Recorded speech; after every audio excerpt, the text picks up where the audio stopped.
I'm going to call the meeting of the Arizona Board of Regents was called to order this morning, last night, before convening an executive session. Today's public meeting is scheduled to end at 5 p.m. Thank you to everybody for being here today. And I'm going to ask Regent Conyer to lead us in the Pledge of Allegiance.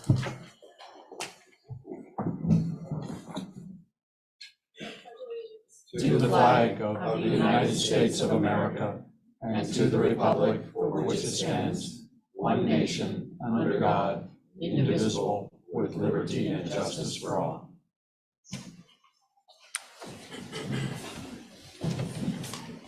Thank you, Rachel. So we have a very full agenda today. Before we begin, I wanted to share a few meeting highlights. The theme of our board meeting today is Advancing Innovation and Solutions for Arizona. One of our agenda items is the presentation from President Crow on the state of the ASU public enterprise, and he'll update the board on the university's performance and strategic advancement and share the opportunities and challenges ahead. If you have somehow missed the message, I think you're living in a cave, but ASU ranks #1 in innovation. So this is a ranking that it's held for the last 7 years in a row. And ASU is a significant driver of Arizona's economy, and President Crow's leadership continues to ensure that this powerhouse university advances innovation and solutions in our state. President Crow, we're looking forward to your presentation today. Thank you. The board will also have an important discussion on the accreditation of the University of Arizona, a quality assurance process. Accreditation assures that the university has set and is achieving its goals and has the resources to continue being successful. While the University of Arizona is in good standing with its current accrediting agency, President Robbins and his team are proposing utilizing a new agency well known for its collaborative approach and well suited to the university's strategic objectives and innovative programs and initiatives. So President Robbins, we look forward to the conversation regarding the continued success of the U of A and its innovation and its advancement for a bright future for our state. Finally, the board is going to review the Regents Community Grants. This is a new board program that links Arizona communities with the expertise of the universities to address specific challenges in communities across our state. Funded with TRIF dollars, these grants are similar to our Regents grants and our TRIF initiatives, all addressing the challenges in our state. This first proposed grant addresses recruitment and retention of public safety officers in Arizona's rural communities. This is a long-standing challenge for these communities and could potentially lead to challenges in effectively providing public safety services. With this grant, experts from all 3 of our universities will assess the magnitude of the problem and suggest strategies to address the challenges. I look forward to these important discussions today and thank our presidents and their teams for their leadership to ensure high-quality education and a strong future for our students and our state. President Crow, thank you for you and your staff to hosting us today. Thank you. Our first item on the agenda is the call to the audience. If you have any materials for the Regents, please give them to our board secretary, Suzanne Templin, sitting at the table to my right. And she'll distribute them to the Regents. Pursuant to board policy, time has been set aside for the call to the audience, and this is an opportunity for individuals to address the entire board in a public setting to express their views and concerns regarding matters of board governance. The board reserves the right to limit the number of presenters on any one particular topic. Regents do not respond to comments made during the call to the audience. However, we do hear your remarks, and we ask the appropriate person to follow up and provide us with information on any of the issues that are raised. When you're called to speak, please proceed to the lectern. To keep us on schedule, each speaker has no more than 3 minutes. And as a courtesy to each speaker, Suzanne will hold up a sign signaling how much time the speaker has remaining. At the end of your 3 minutes, we ask that you conclude your remarks. Suzanne? Thank you, Regent Hanson. We have 3 speakers today. Our first speaker is Melissa Young, followed by Kenzie Kavanaugh.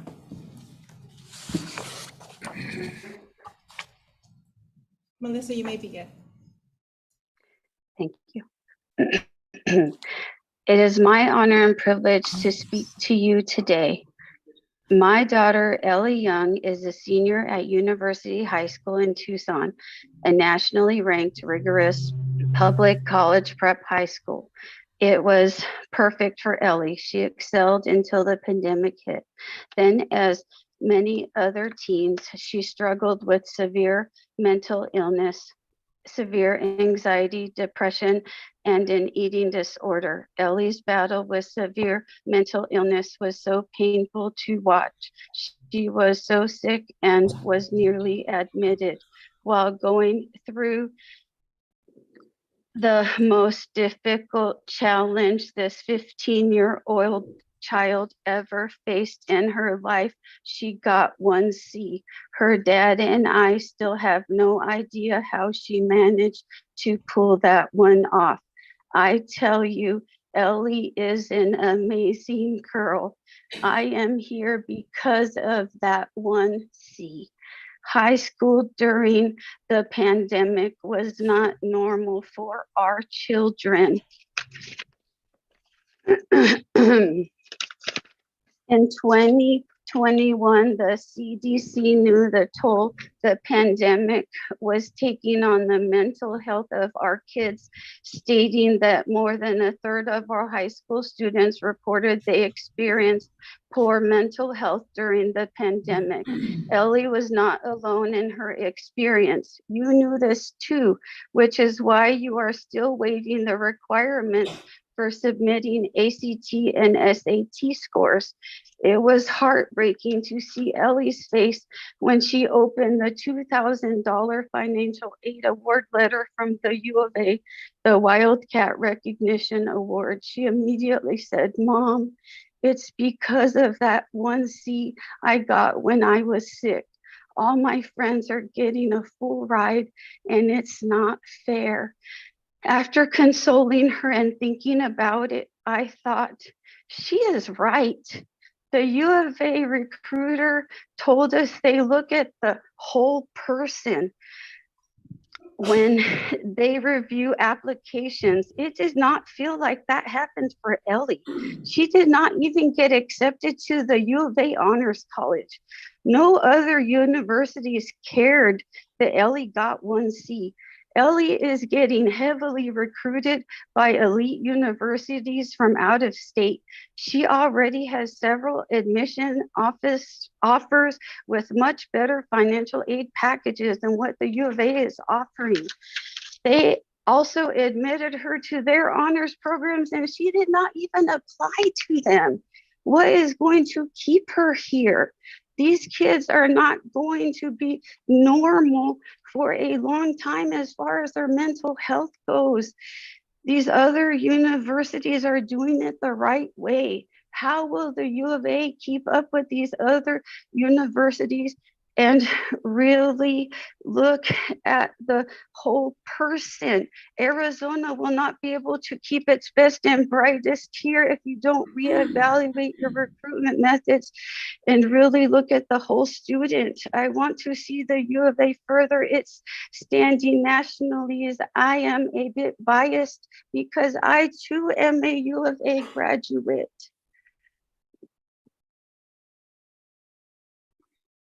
Thank you. Our next speaker is Kenzie Kavanaugh, followed by Patrick Robles.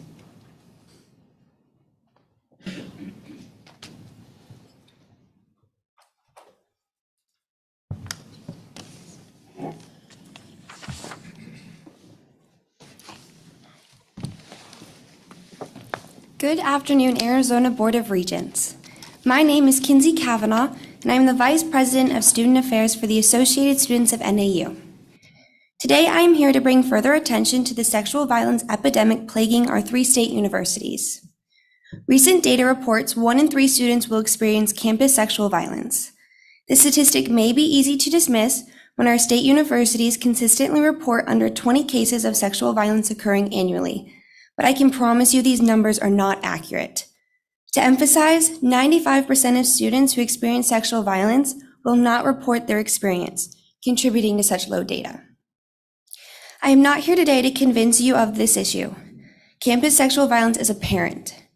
I am here to present solutions. Every Voice Coalition, a student-led organization advocating for survivor-centered laws and processes, has painted out simple steps. The 3 state universities need to implement climate surveys, collecting comprehensive data on sexual assault through anonymous climate surveys, ensuring transparency and allowing colleges and universities to identify disproportionately impacted demographics, tailor solutions to the unique circumstances of their campus communities, and test for the effectiveness of prevention programs. These surveys make up for the gaps of Clery reports, extending data to cover experiences that may go unreported. In addition, the state universities need to establish free medical and legal services for students. Partnerships between universities and rape crisis centers provide survivors with access to counseling, medical services, and legal support from trained professionals. By doing so, universities create a supportive campus with accessible aid, encouraging survivors to seek help. Lastly, I request confidential resource advocates. Confidential advising services aid survivors in navigating the complex process of accessing necessary resources and understanding their rights. Such services will not require students to report. They will act as a middle ground to give survivors back the power of choice, providing all options.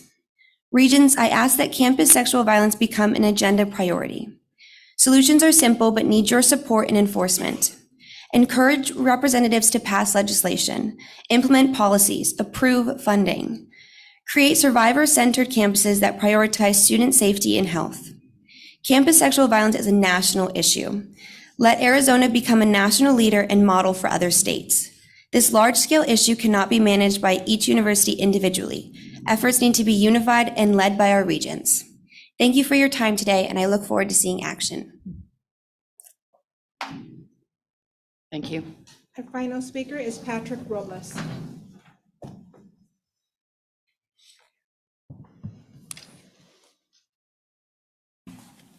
Good afternoon, regents, university administrators, and members of the public. My name is Patrick Robles, and I have the distinguished honor and privilege of serving as the student body president of the University of Arizona. I would first like to begin by acknowledging that I'm very appreciative of the opportunity to sit down with my university president, President Robert Robbins, our CFO, Lisa Rolney, and the budget team to discuss the proposed tuition increases and the new processes that will be coming for future student body presidents and stakeholders involved in the tuition negotiation process. I would also like to acknowledge that many students are opposed to the tuition increases, but we understand that we're in a rough time right now. But if a part of these tuition proposal processes that may be changing is that there's going to be a 6-year max growth rates, and from what I've gathered is that the decision on tuition increases will be made locally.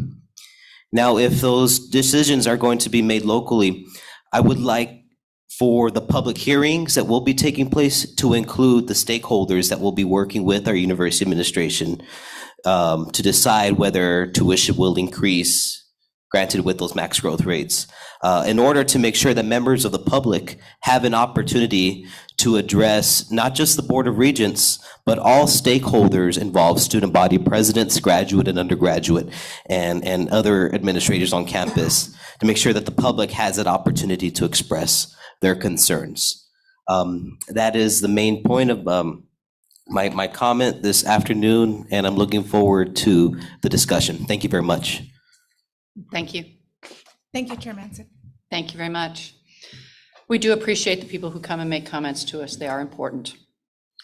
The next item on our agenda is the approval of the consent agenda.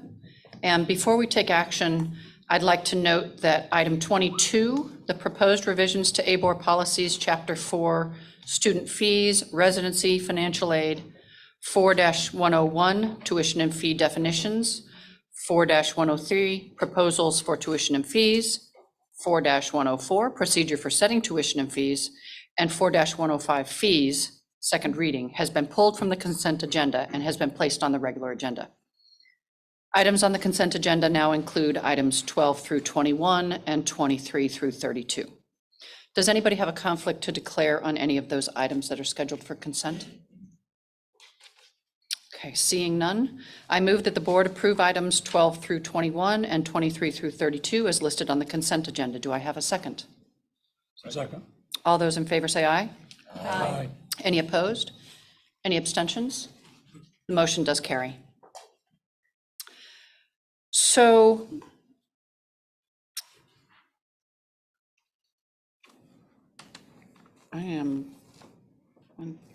we're ahead.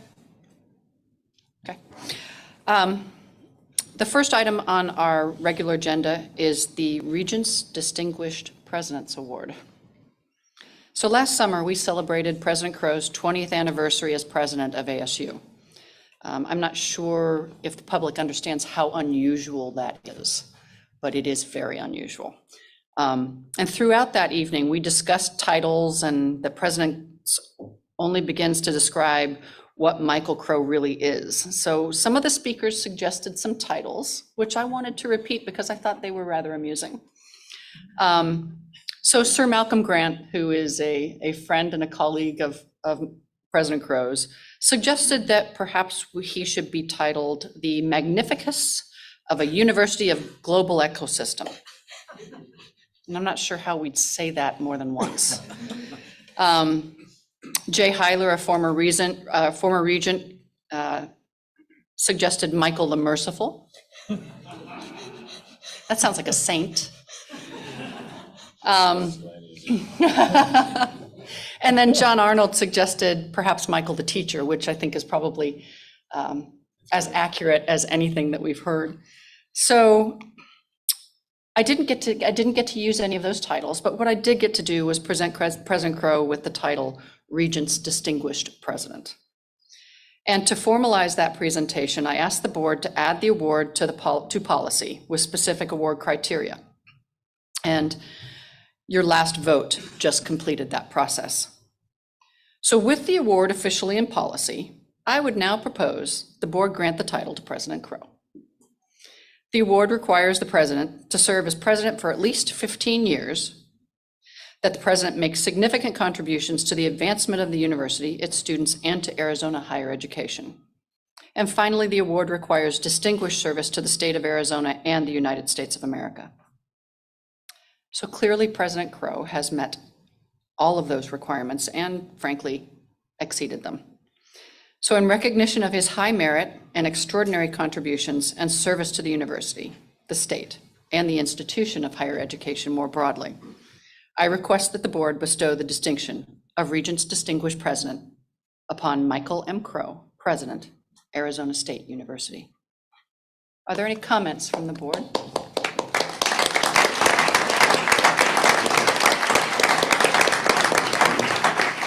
And at the ceremony last summer, we did award him a rather magnificent medallion. I don't think I can call it a necklace, but a medallion. It's in my office in a hermetically sealed case. So I'm going to move that the board award Arizona State University President Michael M. Crow the Regents Distinguished President's Award. Do I have a second? Second. All those in favor say aye. Aye. Any opposed? Any abstentions? The motion does carry.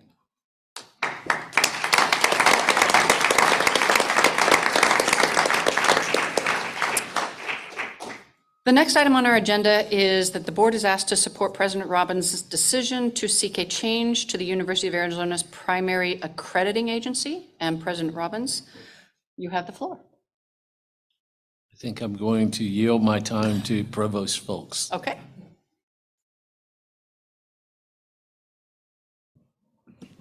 And say congratulations to President Crow. Thank you, President Robbins. Thank you, Regents. We are indeed asking for the board to support President Robbins' decision to seek a change to the University of Arizona's primary accrediting agency. Higher education accreditation is a quality assurance process that evaluates universities to ensure that applicable standards are met. And in the United States, the quality assurance process is independent of government and performed by private entities. It is a voluntary peer review process. Accreditation ensures that an institution has appropriate and clear goals, sufficient resources to achieve them, and is fulfilling its objectives and will continue to do so. The Higher Learning Commission currently accredits all Arizona public universities, including the University of Arizona. Historically, regional accreditors such as HLC and WASC could only accredit colleges and universities within their designated region. A recent change in the Department of Education's regulations eliminated this geographic limitation on accreditors, permitting them to grant accreditation to institutions regardless of their location.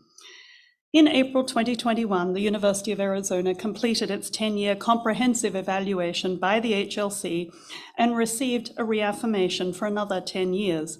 HLC concluded that the University of Arizona met all 5 criteria and had no concerns on federal compliance, and approved University of Arizona's 2 existing branch campuses. The University of Arizona is in good standing with HLC and has had no probation or sanctions in its history. The University of Arizona is pursuing innovative initiatives intended to broaden access to higher education for those who have historically been faced by impediments when attempting to pursue a traditional degree at a college. The university has experienced firsthand WASC's collaborative and thorough approach to accreditation and working with its accredited universities and colleges to address concerns and pursue innovative programs and opportunities in support of students' educational aspirations. The University of Arizona has gained an appreciation for the support and guidance WASC provides to its institutions as they grapple with a dynamic and challenging environment and seek new and more effective and efficient ways to serve their students and their communities and the nation. Further, WASC's high accreditation standards and direct support and guidance that it provides to its accredited institutions in addressing concerns, making continual improvements, and implementing programs to improve their effectiveness has been very impressive for us to experience. As a result of our experiences, the University of Arizona strongly believes that the WASC approach to accreditation and support is very well suited to the University of Arizona's strategic objectives and innovative programs and initiatives. The University of Arizona and the WASC missions are so closely aligned, and WASC's strategic goals and objectives regarding evidence and continuous improvement and national and global reach are closely paralleled. In summary, we believe that the WASC accreditation is in the best interests of the University of Arizona. I will point out that WASC currently accredits dozens of public and private universities, and some of the names you will probably recognize, such as Stanford University, the University of California, Berkeley, the University of California, Los Angeles, San Diego, San Francisco, Davis, Irvine, Santa Barbara, and so on, as well as the University of Southern California, Claremont McKenna College, Brigham Young, Santa Clara University, and so on. As I only half-jokingly say, it's a very nice neighborhood. For the reasons summarized above, we are asking for board support for the University of Arizona and President Robbins as we seek a change of University of Arizona's primary accrediting agency from HLC to WASC. Thank you, Provost Folks. Are there any questions or comments from the board? Seeing none, I will move that the board support President Robbins' decision to seek a change to the University of Arizona's primary accrediting agency. Do I have a second? Second. All those in favor say aye. Aye. Any opposed? Any abstentions? The motion does carry. And I am assuming that you are going to follow up on the next item, which is the board is asked to support the University of Arizona's submission of a substantive change application to WASC Senior College and University Commission regarding the University of Arizona Global Campus. President Robbins, Provost Folks. Indeed, happy to do so. So in July 2020, the University of Arizona established the University of Arizona's Global Campus as an Arizona nonprofit corporation with the intent to acquire substantially all of the assets of Ashford University, LLC, and to operate the innovative, fully online university in affiliation with the University of Arizona. On December 1, 2020, UAGC's acquisition of Ashford's assets became effective, and UAGC began operating as a separate, independent institution accredited by WASC and in affiliation with the University of Arizona. Consistent with the University of Arizona's land grant mission and its strategic plan, UAGC has continued to provide comprehensive quality education experiences and affordable opportunities for students, many of whom are non-traditional. During a public presentation to the Board of Regents on January 27, 2022, President Robbins announced that the University of Arizona intended to move forward with its acquisition of UAGC and commence the formal accelerated planning process on how to acquire UAGC and assimilate it into the University of Arizona. As part of this process, President Robbins constituted a UAGC UA Coordination of Operations Steering Committee led by Dr. Gail Bird, Senior Vice Provost for Academic Affairs, Teaching and Learning. In addition, 6 working groups were established to support this effort, each including faculty and staff from both the University of Arizona and UAGC. To comply with WASC's accreditation requirements, the University of Arizona, in collaboration with UAGC, intends to prepare a substantive change application for the change of ownership of UAGC to the University of Arizona and submit it by no later than the 1st of March 2023. WASC's senior leaders have assured the University of Arizona that if the substantive change application is submitted by March 1st, 2023, WASC will take action on it during the commission meeting on June 28th through 30th, 2023. The university's objective is to close on its acquisition of UAGC on June 30th, 2023. That is, at the end of this fiscal year and prior to the next fiscal year. In order to facilitate the University of Arizona's compliance with the Department of Education's requirements applicable to changes in ownership, it is important for the University of Arizona's acquisition of UAGC to close on that date. The University of Arizona will be required to submit audited financial statements for its 2 most recently completed fiscal year and a same-day balance sheet showing its financial position as of the date of the acquisition and prepared in accordance with all the normal accounting standards. Thus, before closing its acquisition of UAGC, the University of Arizona must obtain WASC's approval for a substantive change application for the change in ownership. In order for WASC to take action on this substantive change, it's important that the University of Arizona, in collaboration with UAGC, submit that documentation by no later than March 1st, 2023. The University of Arizona is accordingly requesting the board's support for the submission of this substantive change application to WASC, subject to the board's formal approval of University of Arizona's acquisition of UAGC during its regular April meeting or at a special meeting. In the event that the board does not approve the University of Arizona's acquisition of UAGC, then the University of Arizona would withdraw the substantive change application from WASC's review well before the WASC June meeting. For the reasons summarized here, the board is asked to support President Robbins' decision to seek a change of University of Arizona's primary accrediting agency from HLC to WASC, and, which was the item we just discussed, and the substantive change documentation to be submitted to WASC. Happy to answer any questions. Thank you. Are there questions or comments from the board? Regent Penley. Regent Penley. Thank you, Regent Manson. I just look forward to what you can continue to do to really improve the quality of the experience for the students, to raise the outcomes. And I know the president of UAGC is here, so my comments are not meant to suggest that he and his colleagues are not doing so now, but I look forward to a steeper curve as this merger occurs. My only other comment really deals with mergers and acquisition.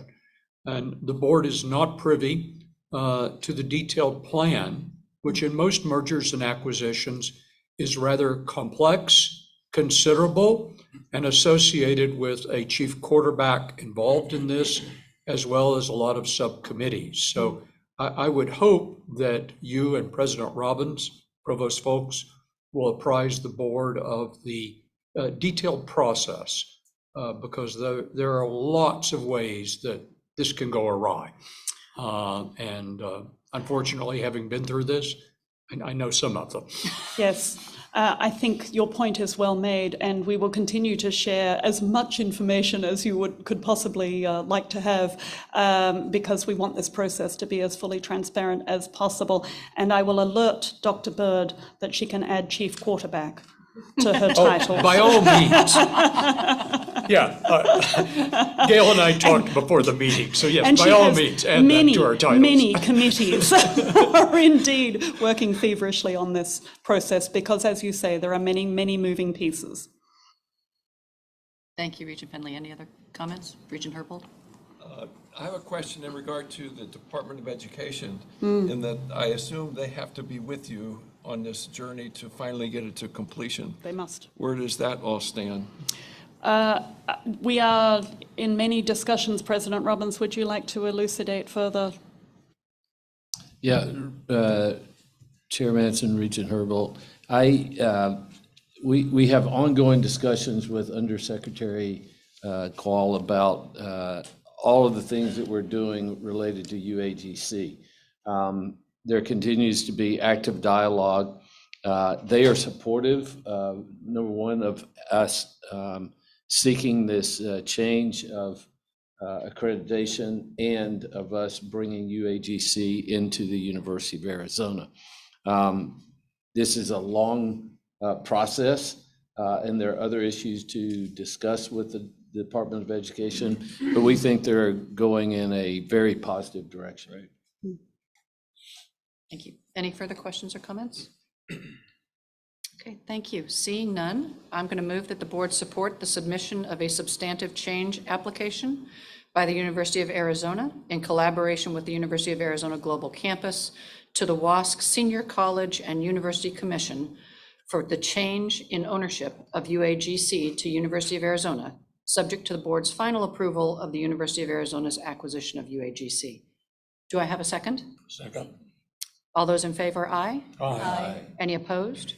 Any abstentions? The motion does carry. Thank you. Chair Manson? Yes, President Robbins? May I make a comment? Absolutely. First of all, I appreciate the support that the board has given the University of Arizona on both of these issues.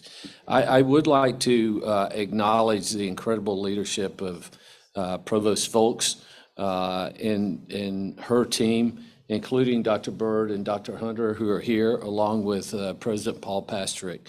There are many people who spent thousands and thousands of hours on this project. And I agree with Regent Penley, there's still a lot of work to do and a lot of coordination. Dr. Bird and Dr. Hunter set up these working groups under the direction of the provost almost a year ago. I think it was 9 months ago. And once the calendar turned to 23, people started to get the realization that July 1st was coming very quickly. So there's a lot of work going on every day around this. And Regent Penley, I know you have been through this many times, and you're right. This we're going to have to keep focused, and I'm just appreciative of the incredible cooperation and leadership that both sides have shown through this process. So thank you for your support. Thank you, President Robbins. Moving on to our next item, the board is asked to ratify the appointment of Karen Pugliese as Executive Vice President and University Provost for Northern Arizona University. President Cruz Rivera, the floor is yours. Thank you, Chair Manson. I am pleased to put forward Dr. Karen Pugliese as NAU's Executive Vice President and University Provost. In this role, she serves as the university's Chief Academic Officer and provides strategic direction for the academic enterprise of NAU. Her portfolio is broad, including oversight of 10 academic colleges, the Klein Library, online and innovative educational initiatives, and the Center for International Education. Her service to NAU has extended for more than 30 years in a variety of capacities. Most recently, she served as the Dean of the College of Social and Behavioral Sciences, and as Vice Provost for Academic Affairs. She also served as Chair of the Department of Sociology and Social Work and as a founding Dean of the University College. Throughout her career at NAU, and highlighted in the past 18 months that I've been privileged to serve along her at NAU, she has repeatedly demonstrated her commitment to collaborative, effective, and mission-driven leadership. Her significant contributions to many different departments and programs, including supporting various university academic initiatives, facilitating the use of technology in instruction, and promoting best business processes in support of enrollment and student progression, curriculum, instructional planning, and academic assessment, are of utmost value at our university. As interim provost, Dr. Pugliese has championed shared governance, transparent leadership, commitment to our institution's access mission, and been a true thought partner in advancing our access mission to drive economic mobility and social impact for all Arizonans. I look forward to the board's consideration of this appointment and to her continued leadership and partnership. Chair. Thank you. I am going to move that the board approve the ratification of President Cruz Rivera's appointment of Karen Pugliese as Executive Vice President and University Provost at Northern Arizona University. Do I have a second? Second. All those in favor, say aye. Aye. Any opposed? Any abstentions? Congratulations, Karen.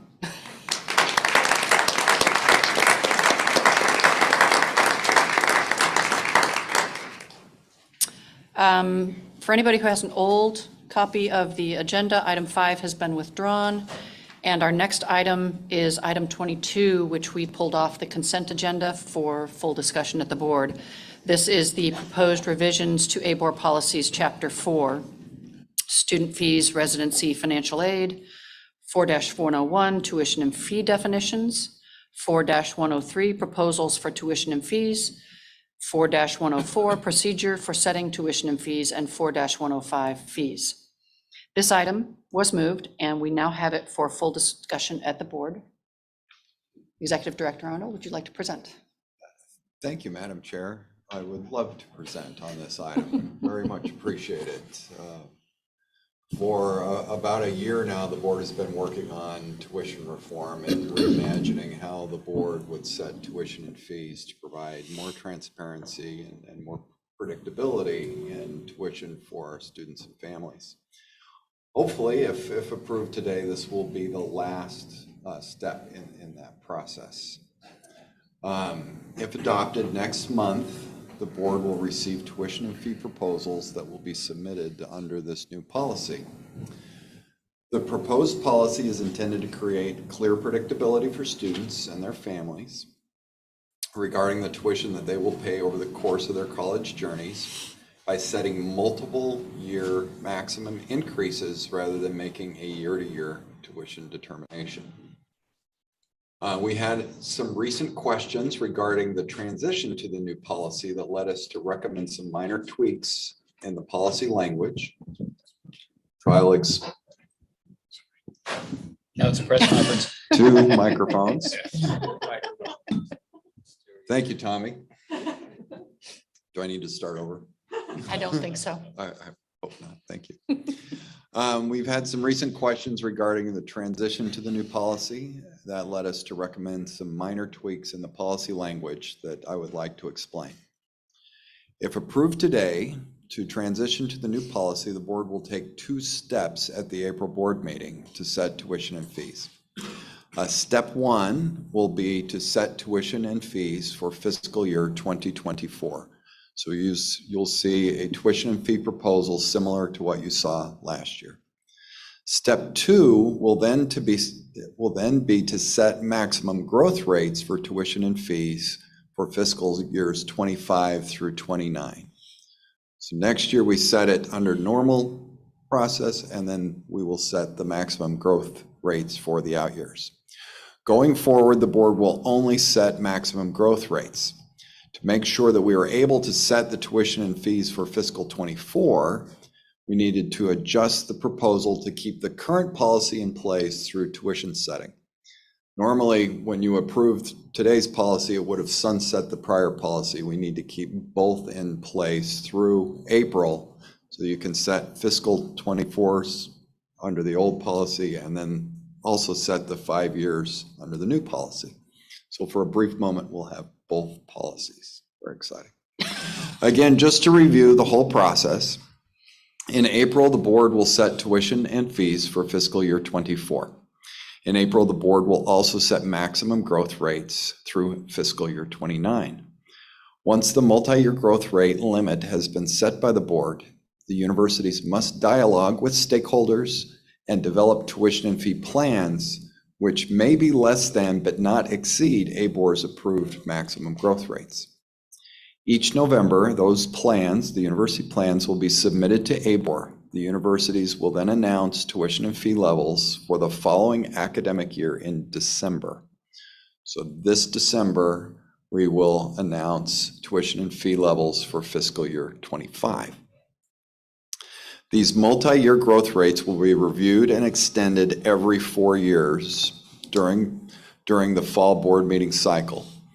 So this will next be revisited in the fall of 2026. We recognize that we cannot project everything that might happen, so the policy does allow for the board to make exceptions to the annual growth rate at any time if significant circumstances emerge. In addition to providing more notice to students, the earlier tuition and fee announcements, the moving really tuition and fee setting from the spring to the late fall, the earlier tuition and fee announcement also has the benefit of clearly communicating tuition plans to the legislature before the spring legislative session begins. The new tuition policy leverages that notice to build links between tuition policy and legislative action. The policy requires university presidents to roll back any announced tuition increases for the upcoming year if the legislature subsequently approves any combination of ongoing general operations funding and student financial aid that exceeds 2.5% of the university's gross tuition and fees. Similarly, in the event that a university's general appropriation is reduced by the legislature, the university presidents are authorized to increase tuition to offset that amount. Thus, with a 2.5% threshold, that means an additional ongoing state investment of approximately, under today's budgeting, approximately $110 million would hold the university tuition constant for the next year. And again, the appropriation would have to be for operations, it would have to be ongoing, so general university operating. With that, Madam Chair, that's an explanation of what we're doing today and hopefully what we'll be doing in the future. Thank you. Regent Penley? Thank you very much, Regent Manson. And thanks, Executive Director Arnold, for that explanation. There is so much to like, I think, about this proposal. The timing, so that parents and students and their families know well ahead of time of what the price is going to be to go to school, the predictability that it gives, the transparency that it provides, and also the tuition tiers. I've long believed that fees were just another word for tuition, so rolling fees into tuition rather substantially provides a level of transparency and appropriate labeling that I think is desirable. We are a state, on the other hand, that provides very little funding relative to many states to our higher education universities. Certainly compared with a Utah, just north of us, a Texas, a Georgia, or a Florida, we have relatively very low funding. Indeed, we could raise funding by hundreds and hundreds of millions of dollars and really probably not reach the levels that we find in some other rather conservative states that are not too dissimilar from Arizona. So linking these fees to a 2.5% of tuition in the way the phrasing is included gives me some concern. While, as always, I support the idea of really not raising tuition when substantial additional money comes to this institution to cover tuition, we are still at a stage where we do not cover the costs of really teaching a student in the state of Arizona with what is provided by the state of Arizona. We unfortunately have substantially lower funding than is needed. So as this proposal now stands, despite everything I love about it, I will likely vote against it because of a restriction that I think is inappropriate when we're not confronting the fact that substantial additional funding, well beyond what is called for in this particular policy, should be provided by the state of Arizona. Thank you, Regent Penley. Are there other comments or questions from the board? Regent Ball. Madam Chair, thank you. I always give great deference when Regent Penley has views because they were so thoughtful. We've had this discussion a little bit in the past. I have a different take of it. 20 years ago, Arizona state legislature funded 2/3 of a student's education. The student family contributed 1/3. Those numbers are now reversed. The correlation between state investment and tuition is well established. I have been on this board when we've had a 40% and 50% tuition increase when the state, because of the recession, eviscerated its funding level. The correlation is clear on the downside, and what I am enthusiastic about in this policy is it ought to be equally clear on the upside. And for the number of times I've had meetings with legislators who said, we want you to hold the line on tuition, we are making you an offer. If you want to hold the line on tuition, fund universities at an adequate level, and we will do our part. We're not seeking in excess, to Regent Penley's point, we're only seeking what we need to keep the doors open, to continue to fund the growth of our enrollment, which is astonishing and at a record level, because our faculty face the same cost escalation of inflation as everyone else. If the costs go up, we must keep the doors open. So we can pay for it with the state making a decision that they want to invest in the workforce of the future and grow the 21st century economy, or we will be forced to continue to turn to families and students for that cost. And we are getting to a point that it is unsustainable. Institutional financial aid now is larger than the state's investment in our universities. It's an unsustainable model. And so with all due respect to my dear friend and colleague, Regent Penley, I am enthusiastic about this tuition proposal precisely because it says to the state, be our partner and we will respond in a partner-esque way by holding tuition down. But ball is in your court to make the kind of investment that we need, and we will pass that savings on to the consumers of our product, our students and families. Thank you, Regent Duvall. Are there any questions or comments before I comment? I just want to make sure that I understand very clearly what this means. So let's just use today's numbers. And you said $110 million investment would be the 2.5%. Correct.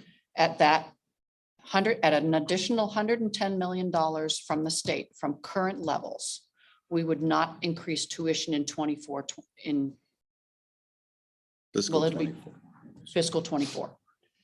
So if in the following budget year, the 110 number goes up because 2.5 of the additional 110. So if the state does not increase its investment to match that 2.5, then the university's commitment to maintain and not increase tuition is not activated. Is that correct? Madam Chair, that is correct. It's a year-by-year calculation, and the 2.5% would be against gross tuition and fees at the universities every single year. So if they did 110 this year, we would agree not to raise tuition. They would have to do 130 the year after that, in addition to the 110. And then we would say, yep, that's good. We won't increase tuition and so on and so forth. Okay, I wanted to kind of plan out the years in my brain and see what it looked like. So if we were for us to keep tuition flat for the next 2 years, we'd have to get 110, then we'd have to get 130 on top of the 110. Approximately, yes. Okay. In round numbers. Yeah, Yes. no, the ballpark, I just wanted to make clear what those numbers looked like. All right, are there any other comments or questions from the board? All right, seeing none. I am going to move that the board approve on second reading the proposed revisions to ABOR policies, Chapter 4, student fees, residency, financial aid 4-401 tuition and fee definitions, 4-103 proposals for tuition and fees, 4-104 procedure for setting tuition and fees, and 4-105 fees as described in the executive summary. Do I have a second? Second. All those in favor say aye. Aye. Opposed? No. Any abstentions? The motion does carry. The board is withdrawing item 6, the authorization of settlement of claim by Schuff Steel Company. ASU may bring the item to the board at a future meeting. We are now moving on to our next item, which is the discussion and consideration of legislation affecting the university enterprise. I'd like to welcome Paige Gonzalez to the table to discuss our legislative affairs portion of the agenda.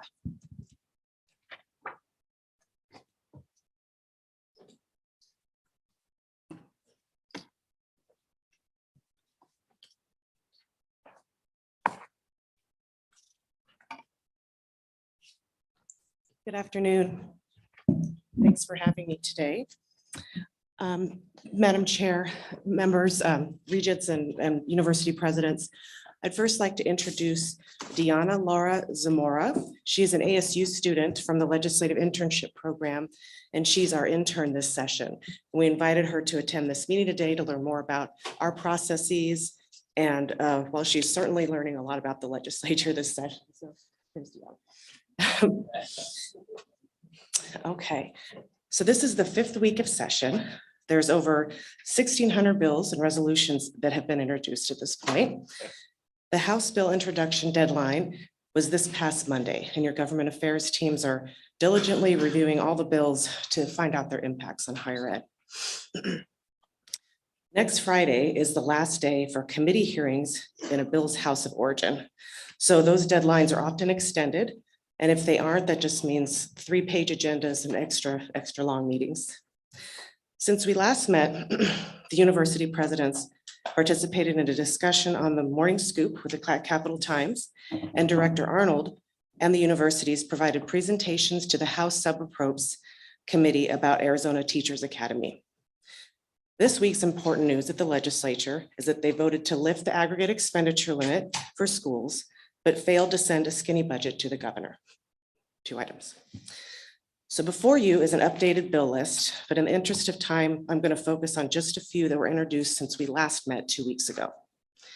Senate Bill 1717 is Senator Kaiser's dual enrollment bill. It establishes the dual enrollment incentive program, dual enrollment development fund, and dual enrollment student fund, all designed to incentivize school districts and teachers to establish and/or enhance dual enrollment programs, and for the students themselves to participate in those programs. The larger education community supports these efforts to boost access to dual enrollment as a key indicator of college going and post-secondary attainment. And the governor has also included it in her budget. So we recommend that we support that bill. Also, since we last met, 3 bills were introduced to allow guns on campus.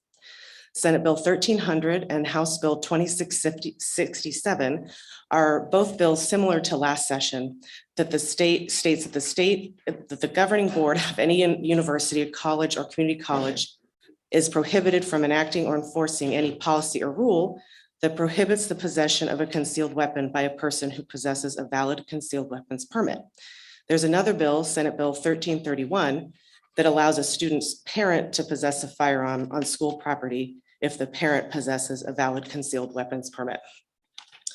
As you know, we have 6 ABOR policy positions that allow your teams to engage in legislation, and many of the bills on the list before you fall under those guidelines. For instance, the gun bills that I just described fall under the board's governance and authority policy to oppose legislation that would limit a board's authority to provide for the maintenance of public order on university campuses.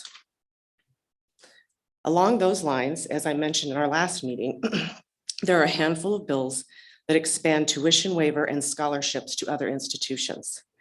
Specifically, the Promise Program, the Military Veteran Spouses Scholarship, and the Teachers Academy, none of which contain an appropriation to cover those expansions. There are 2 new programs for Criminal Justice Academy and a law enforcement family tuition scholarship. That one does contain an appropriation, but there are some amendments needed to that bill. And then there are questions about what the right dollar figure would be for such a program. Now, all of these may end up in budget negotiations when all parties get to that point in this session. But in the meantime, the board's policy position on financial matters prioritizes maintaining sources of revenue that are critical to the success of universities and outlines the need to oppose legislation that would reduce those sources. So we propose that language could be added to that policy that would include legislation that extends general fund support for scholarships or tuition waiver programs to other institutions and entities unless the existing scholarship program, if applicable, and the proposed expansions are fully funded.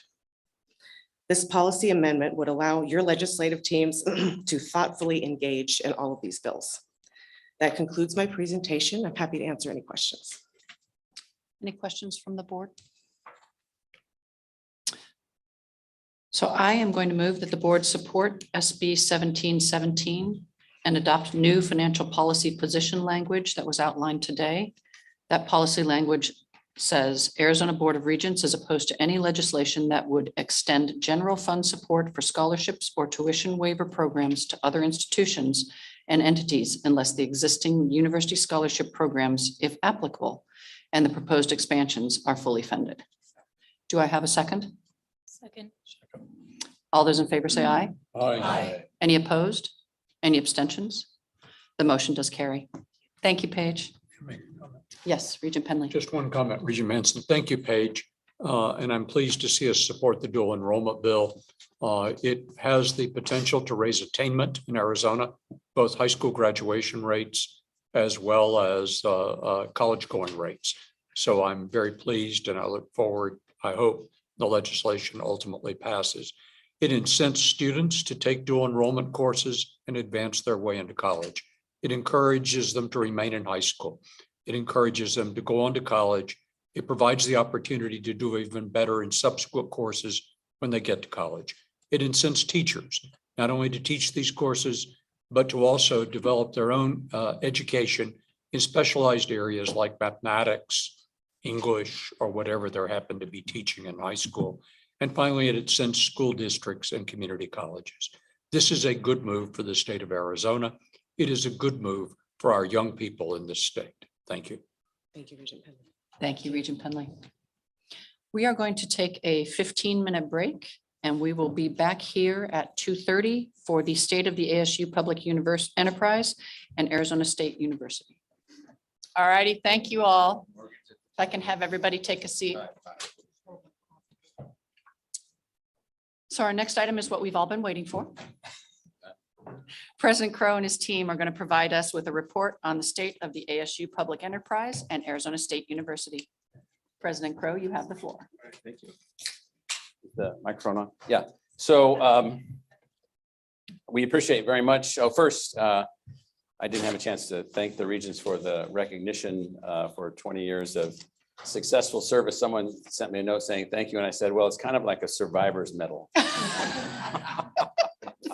Yes, hand to hand. So I appreciate that. But just to contextualize this for the newer regents, and so a previous regent, Ann Mariucci, was adamant in her 8-year term that the universities were anything other than well-run and anything other than clear and concise in the way that they were able to present their progress. And so during her term as a regent, we began these OFRs, these operating and financial review sessions. And I know through the years, things change and different interests come to the regents and so forth and so on. And so we know that people aren't necessarily interested in the OFR of ASU, but nonetheless, here we are.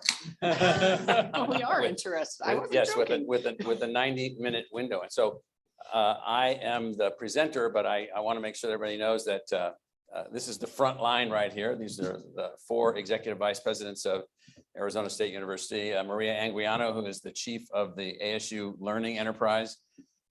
Some of you have asked about the mystery woman. This is her. So she's been hard at it the last couple of years.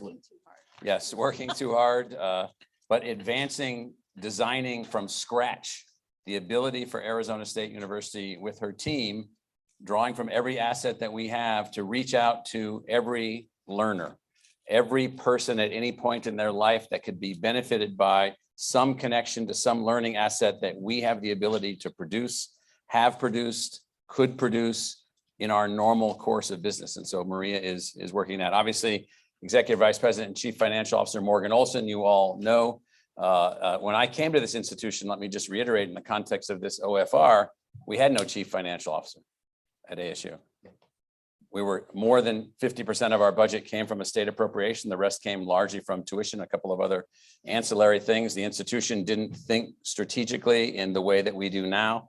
And so Morgan has, over his more than 1 decade of service at this institution, really established us as an unbelievably well-run financial entity that we never had that before. We couldn't even operate without that now. Chief of the Academic Enterprise, Executive Vice President and Provost Nancy Gonzalez, who's been on our faculty for decades, who rose through the ranks here and was appointed Provost. She's also a graduate of Arizona State University, in addition to her doctoral training at the University of Washington, and these two are connected through Stanford, her postdoc at Stanford. And then the Chief of the Knowledge Enterprise, Sally Morton, who you've met before, who is now, for us, people sometimes want to apply the same structure to every university. We have a Vice President for Research, Matt Hulver. He works for Sally. We have other Vice Presidents focused on entrepreneurship and innovation, corporate affairs, all kinds of things. They work as a part of Sally's team. Sally's team, as the Chief of the Knowledge Enterprise, is to do everything conceivably possible to advance Arizona State University and the Arizona economy to the best outcomes possible from new knowledge being created. New discoveries, new technologies, new basic knowledge, new corporate relationships, new ways of working with people. So she's got that team. And then behind the front line here, if I'm the quarterback here, we have the backfield. And so these folks back here, most of whom you know, I'm not going to walk through all of them. These are the executive committee of the university. And they make certain that the rest of us up here fail as seldom as possible. So let me put into perspective this opening phrase just once again, and I'm going to keep pressing this. So this is the report of the state of the ASU public enterprise, which the regents have incrementally over time allowed us, including me. I have 2 titles as authorized by the regents: President of the University and Chief Executive Officer of the ASU public enterprise. It's not a separate thing. It's not a separate legal entity, but it's the organizational construction that we have built ourselves around, and Arizona State University. So today will be a review of our mission and our goals. Our design, we are designed around a central idea. You all know our charter, you understand our charter. It is as it is. By the way, the use of the word inclusion, or who we include, has been a part of every minute of our development here in the last 20 years and is included in our charter, I think, in a very appropriate way. So the charter is what drives us. We're going to be doing something, and some of you know about this because some of you have seen the video of our 9th design aspiration. At the time that we also evolved the university's vision and our charter, I articulated in a presentation, in a proposal to the faculty, a proposal to the staff, a proposal to the community, 8 design aspirations. I'll just pick one. Let's go with fuse intellectual disciplines. And what does that mean on the upper right, second one? It means that in the design aspiration of Arizona State University, we decided, and as it was proposed, not to just be another regular, generically designed university with all the same departments, but that we would work as one of our aspirations to fuse intellectual disciplines with each other, to create new kinds of things. And we've done this dozens and dozens and dozens of times. We're also now the #1 university in the United States, according to the National Science Foundation, for interdisciplinary research. We weren't then, we weren't even close to it then. We've done this so many times that it's become, as this design aspiration implies, a part of our self. It's a part of who we are. What we do is we work towards these aspirations. These aspirations have been on the table through round after round after round after round of regents. These were proposed in my inaugural speech in November of 2002. They were presented in the process that I went through to be appointed. the former regents, none of whom are present, this is what they wanted. This is what they wanted us to aspire to be at the time of my appointment. They're not all dead, just some of them. We are adding a 9th design aspiration, practice principled innovation. And we do this because we now realize that we are driving so many things forward through our innovations, educational innovations, scientific innovations, chat bots, whatever it is. And all we're saying is that we place character and values at the center of our decisions and actions. We actually are responsible. We cannot be producing innovations that then we later say, oh, we didn't know people would do that with those things. We didn't know that that would be the outcome. We didn't know that that would destroy families. We didn't know that that would change the workplace forever, and we never thought about it in any possible way. We didn't know that that was antithetical to the core values of the United States. Of course, we would have known that. And this is basically saying we're going to practice principled innovation. And what does that mean? Backing up, is that it is the 9th design aspiration. You have somewhere in your email, Regents do, and other folks from ASU, our explanation for this. We received a $25 million gift from a donor to allow us to launch a series of projects related to this 9th design aspiration. So like our other design aspirations, these become things in which we strive to achieve certain kinds of intellectual outcomes as a part of the design of the institution. What I can say to you is that between our charter and these design aspirations, for instance, be socially embedded, committed to the community, connected to the community, engaged with the community in mutually beneficial partnerships. These now become the things that drive where we're going. Now, this is a goofy slide. I understand that. Yeah, okay, too bad. So I just want to reiterate for the regents that we draw from the core of knowledge. Online for-profit universities don't draw from the core of knowledge. They don't contribute to the core of knowledge. We both draw from and contribute to the core of knowledge in all subjects, essentially. We've built a university around that contributes to that. And then now we have these 5 realms of learning that we're operating in. Realm 1 is what we all think of day to day, students on campus with us. Realm 2 is students online taking degree programs. Realm 3 is students online taking open source, open scale courses, no limit. They could have 1 million students. They could have 5 million students. It wouldn't make any difference because of the way that we designed it. Realm 4 learning is us figuring out how to entice learning outcomes through exploration, activation in the human's brain. And so we're using virtual reality technologies here. Realm 4, then Realm 5 is where we're working experimentally. We have no idea how we're going to get there, but massively distributed, university accessible, high intensity learning solutions for everyone, everywhere, anytime, anything you need on demand. What could we do to contribute to that? We've got projects underway in that space and we're moving forward in that direction. This is just to reiterate the regents again, that we're now structured in three domains from our 3 chiefs: the chief of the academic enterprise, Nancy; the chief of the learning enterprise, Maria; the chief of the knowledge enterprise, Sally. Those 3 enterprises in the 3 realms that we have draw from our schools and colleges, all of our faculty, and then they are supported by a series of support units which are not assigned to any of the chiefs. They're available to all of the chiefs to be able to advance the institution in any way that we need. So missions and goals. So these are the 4 categories of our mission and goal targets that we've been working on for 2 decades. The goals have not changed. The targets within the goals have changed. So the most important thing here is that we see as our most important thing, can we demonstrate leadership in enabling academic excellence and accessibility at scale? That might sound like a trivial sentence. It's considered impossible. That you cannot have a world-class research university that is massively accessible at the same time. We have proven that it's not impossible, and we're still continuing on that. Can you establish national standing? This is all about quality.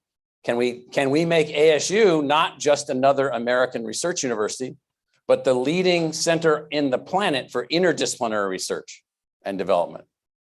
That doesn't mean we don't do disciplinary research. It means that can we become that? Can we leapfrog over others? Can we be different? Or are we just trying to be UCLA? Are we just trying to be Minnesota? Are we just trying to be Ohio State? Are we just trying to be Stanford or something like that? The answer is no. Those folks already exist. We're not trying to be that. And then can we impact our local community? Can we enhance it? So just fly through these. So demonstrate leadership in enabling academic excellence and accessibility. And I'm not going to walk you through the numbers other than to say, These then are the specific goals. You've seen these before. You've seen these summarized before. I won't walk you through them, but we're trying to make sure that almost everyone moves past the first year. Almost everyone graduates. We graduate large numbers of students, and we find a way to reach out to 150,000 online degree-seeking students, because these are, for the most part, people who never had a chance to finish college, even though they started. So can we operate at that scale? You'll see the first two bullets, those are the bullets about, if we have an ideology, they're in the first two bullets. Maintain the fundamental principle of accessibility to all students qualified to study at a research university. That is, you set the qualification and you admit every person. You adjust to them. You adjust to them. Can you maintain university accessibility to match Arizona's socioeconomic diversity with undifferentiated outcomes for success? So we've met the first one in terms of socioeconomic diversity of our students, but not the second one. We still have differentiated outcomes based on family income. We've got to eliminate that. We can't have that be a factor relative to a student's success. I'm just going to fly through these. So these slides are just meant undergraduate enrollment. This is just showing you that it's going up, up, up. We have one area of concentration from Regent Duval's comments that came about here, and that is, how do we greatly increase resident enrollment? Now we have over time, but not at the continuing rate that we need to. So we know that that's a challenge for us. We have students at ASU from 88% of the high schools in Arizona. Never had anything like that before, ever, in our entire history. 570 high schools are sending their students to ASU. We're very excited about that achievement. That's new. That's a part of us enhancing us. Now remember, I'm listing these, by the way. I'm listing these with each goal. So at the top, and we've got a handout for you later. Each goal is at the top, and then sort of what are some of the things that we're doing relative to each of these goals. So graduate education, maintain fundamental accessibility to students, so blah, blah, blah, blah, blah. So this is us again, graduate enrollment, up, up, up, up, up. Here we have the same issue now relative to resident that we had before. These others are people from all over the world that we're engaging, and they're also creating the financial mechanism by which the institution is funded. But you can sort of see how we're doing. Back up one. People say, well, how are we doing in the state relative to our role? So it is clear that Arizona State University is increasing Arizona first-year students enrolled at ASU. So we are advancing on Arizona students' first-year enrollment at ASU, and we're going to continue to do this in every possible way. We understand that that's our assignment. We've made a lot of progress against that assignment, and this is not a criticism of the other schools. These are healthy numbers. This is very hard to do in the financial structures that we have. This is extremely hard to do, and our team has been doing an excellent job at this. Regents and ASU have had discussions about these two places. These two places are essential to our view of how we are going to serve Arizona in the best way. These have been slow cooking, crock pot cooking speed campuses that are now just about to accelerate into a whole new level of outcomes. And so these two campuses are essential to where we're going. And I'm going to spend some time talking about that. This is massive improvement in retention rates for both Arizona students and all first-year students. We do have an experience where some students come here from other states, and after they've done really well here, they're then now more than acceptable at the higher admission standard out-of-state university of the state that they're from, and then they transfer back to that university. We're trying to figure out how to not allow that to happen as often. This is graduation rates, massive improvements. This is a 30 percentage point improvement in the four-year graduation rate. That's a very rare occurrence. It's an extremely difficult thing to do. Extremely difficult to do. And that's with growth and diversity, socioeconomic diversity, all going on at the same time. So at the end of the day, what are we graduating? So this is numbers of students that we're graduating. So we're of a single university, we're the second largest producer of bachelor's degrees in the United States. And yes, Regent Herbold. On the previous slide, Yes, sir. On four-year graduation, is the 28% simply horrendously low and you got it up to average? No, 28%. No. 28% is actually average, slightly above average. So public universities in the United States have horrendously low four-year graduation rates in general, unless everyone's pre-selected. Yeah. So at the University of California at Berkeley, everyone's pre-selected. So they're all A students from high school. Most, in fact, are A+ students from high school. They have a 4-year graduation rate that's substantially higher than that, about 15 points higher than that. And so this is a huge achievement. This just says ASU graduates. And so I'm just trying to show you the slopes of these lines. And so you can see steady progress, steady engagement. And along the way, we're not trying to tout this over and over and over. We didn't do these things without trying to become more innovative, but then also finding a way to become one of the major research universities in the United States. This is really hard for people in Arizona to fully accept, that Arizona has 2 massive public research universities. It doesn't mean that NAU is not a research university. It is, but 2 massive public research universities, as competitive as any university in the world. I'm not going to walk through any of these because there's so many of these. We had page after page after page, but these little tiles are #1 in innovation, #1 in the US for world impact, a leader in undergraduate education, #1 in the Pac-12 for all-time best academic progress rate, blah, blah, blah, blah, blah. The reason I'm telling you this, and the reason that we're going through the blah, blah, blahs, is these are unbelievable, unheralded achievements for this institution. And so they come with growth. They come with diversification. They don't come, as is the pathway for many universities, which is to, in fact, a very famous university president once told me that if you really want to be successful, Michael, the first 2 things you need to do is cut out the bottom quarter or bottom half of your freshman class and build a medical school.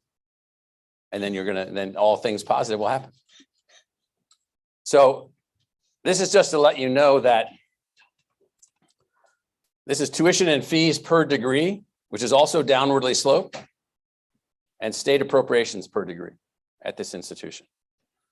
So when we hear all of these, these fantasy dreams by some legislators that somehow we're like overly expensive or whatever, far from it. This is just to indicate that we have the lowest tuition of the 3 public universities in the state. This is not to criticize the others. It's just to indicate that we understand what low tuition is. We will have the lowest tuition. We will continue to have the lowest tuition. We'll continue to have the lowest tuition going forward, and we will be the low-cost option going forward. This is a function of scale, partly. It's a function of efficiency, partly, because of scale. Now, we talked a little bit earlier in the Regents meeting about this particular slide. So this slide, just very quickly, this is the updated slide. So this shows you by numbers, 7,000 students, 5,000 students, 3,800 students. These are students, undergraduate, resident Arizona students by family income. This is family income. 7,000 students from Arizona come from family incomes under $20,000 a year. I want you to process that for a second. So that red line is the tuition line. The orange line is what we contribute to financial aid.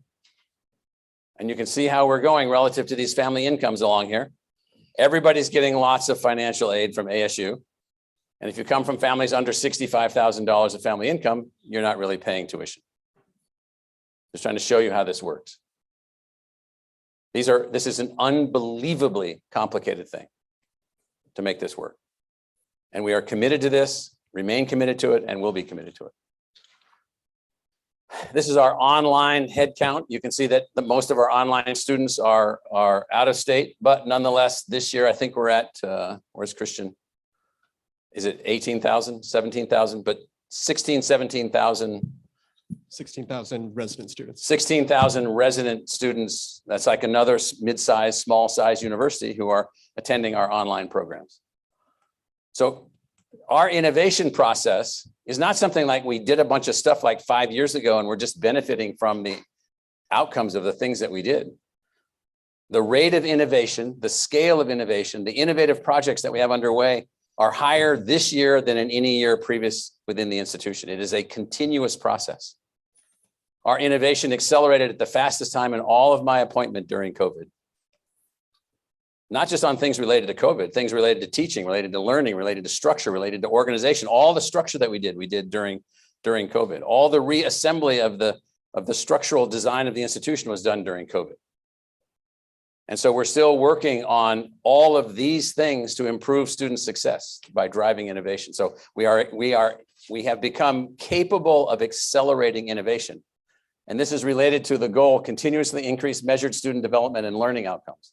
So how do we help more students to graduate? So this one project right here, the MAX Accelerator, that stands for Math and Computer Science. So Provost Gonzalez and I were at a lunch in London less than a year ago, 11 months ago, when we were doing our deal with the Cambridge University Press to advance a new tool that would basically eliminate math as a barrier to all things. Now, everybody got COVID on that trip. Except me, but my wife says I gave it to her. You got it, right? I did. Yeah.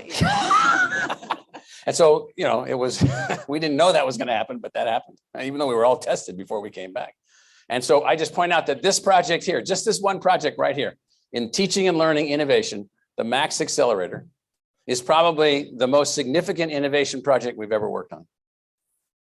And it is now accelerating with millions of dollars of expenditures and partners in the Cambridge University Press, which is 500 years old in England. And when we're done, we will have a curricula capable of eliminating math as a barrier. We've been doing some on our own. This is just to show you that in what we call our NEO-STEM, that is new science, technology, engineering, and math, will transform science learning. We're working on NEO-STEM. So imagine you got a math program, a chemistry program, you've got other kinds of programs. Here's just what we're doing in biology. So we rebuilt the entire biology curriculum. All of the courses are now intelligent, tutored, assisted. They all have basically devices that individually educate you in all of the undergraduate core courses for a biology degree. And then we built a virtual reality laboratory that some of you have experienced with Dreamscape Learn as our partner. And that is up and running. By the end of this semester, just to the circles on the bottom left of the chart, we'll have about 8,000 students that will have completed their laboratory in a complete virtual reality environment for these biology courses. And we're seeing for some students, the most important students would have the most difficulty with these courses, who want to be a biologist, but maybe weren't prepared by their high school to be a biologist, a 30% improvement in their outcomes. We've never seen anything like this. Completely designed and built during COVID. And then wait until you see what happens in the fall of 23 when the NeoBio initiatives of Arizona State University become a nationally marketed thing. So we have 8,500 biology majors right now, half on campus, half online. We think we'll have 10,000 biology majors, both in Arizona and other places around the country. So this is what some of that stuff looks like. So this is the student in a pod. How many regions have done it? A few of you, yeah. So first time enrollment by income. So this is to the goal, engage learners of all socioeconomic, geographic, and demographic backgrounds. That's what we've done. So these are families under 20,000, all the way up to families over $400,000 of income. And this is where we are in the fall of 22. So basically this tells you that we have found a way to grow all family income access to the institution. This is first year, but particularly these families under 60,000. Now this is where most people sit. Most people don't sit over here at 400,000. That's like 1% of the population. Now, we don't know where all those kids came from, but we're happy that they're here. But we got these kids also. So we have built a way to balance things out. Now this is, oops, back up. So gray here, this is student diversity. Gray are students of European origin. Non-gray are students of other ethnicities. This is now a diverse institution. It wasn't before. Achieved and continuing to be achieved.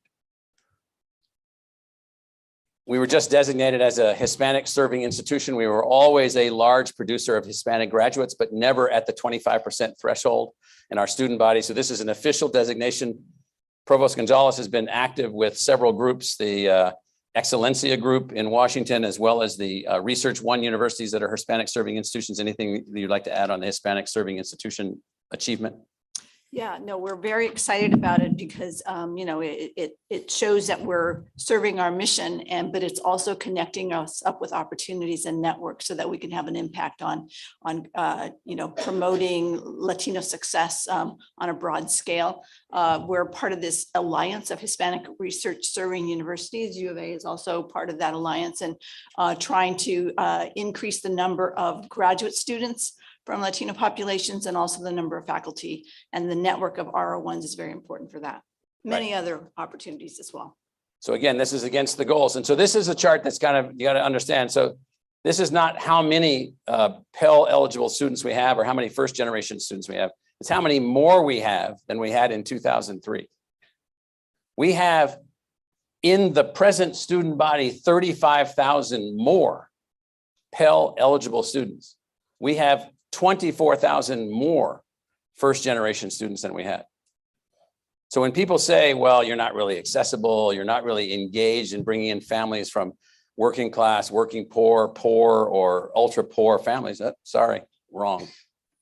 We are. This is the change. And so this goes to the goal again, engage learners of all socioeconomic, geographic, and demographic backgrounds. This is veterans and active military. This is the change since 07. Not the total number. The total number is more than 10,000. This is the change. We are the #1 public university chosen by international students studying in the United States. The Indian ambassador will be here next week. We had our team present for the big Indian Fest in Washington. When was that, Jim? Like last week or 2 weeks ago? The Indian ambassador is not coming over. So if the change in geopolitics are, maybe China's less interesting these days and India is a lot more interesting. Well, yeah, we're the #1 destination for Indian students in North America. And so we're very, very excited about that. Our Santana network continues to grow. This goes to the global engagement, engaged learners from all over. These universities are all in one way or another powered by ASU, and their top students will ultimately come to ASU. So this becomes a network for us, a feeder network for us, and a revenue source for us. The company Santana just closed on its, Jim, the second round of funding. So there's 60 million of venture capital. They're headquartered here in Tempe. Moving forward, Rick Shangral, one of our former senior officers, is one of the officers of that company. This is going very well. These two facilities, this is the Los Angeles facility and our Washington facility. We're just engaging more people, more learners. We just hosted the president of Kenya, and I was there for this event, as well as a person who will be a $25 million donor to us from Africa on things that we're doing. And so our Washington facility and our LA facility are used for academic programs, development programs, outreach programs, and what have you. So these two facilities are very, very important to us. Second goal, establish national standing. This is basically the following. So here's the criticism. You build a big university, it can't be any good. You build a big university, it can't be any good. The more students you have, the more stupid students you must have. You just let anybody in and then you just massacre them when they get into the institution. Well, obviously that's not our goal. It also is the case that you can't have high academic standing in the eyes of some academics if you don't have small elite schools. Okay, how about you're wrong? And so these are our goals. Advance national standing, attain national standing, become the leading university in certain subjects. Okay. So this is last year's research report by the National Science Foundation for 2021, actually 2 years ago. This basically says that if you see a logo on here, we beat them in that category. And so this thing here just says for NSF, National Science Foundation funded expenditures, NSF funded 604 schools. And in 2021, 2 years ago, we were 18th of all of them. And all these people, some of whom you've heard of, like this one, we beat them.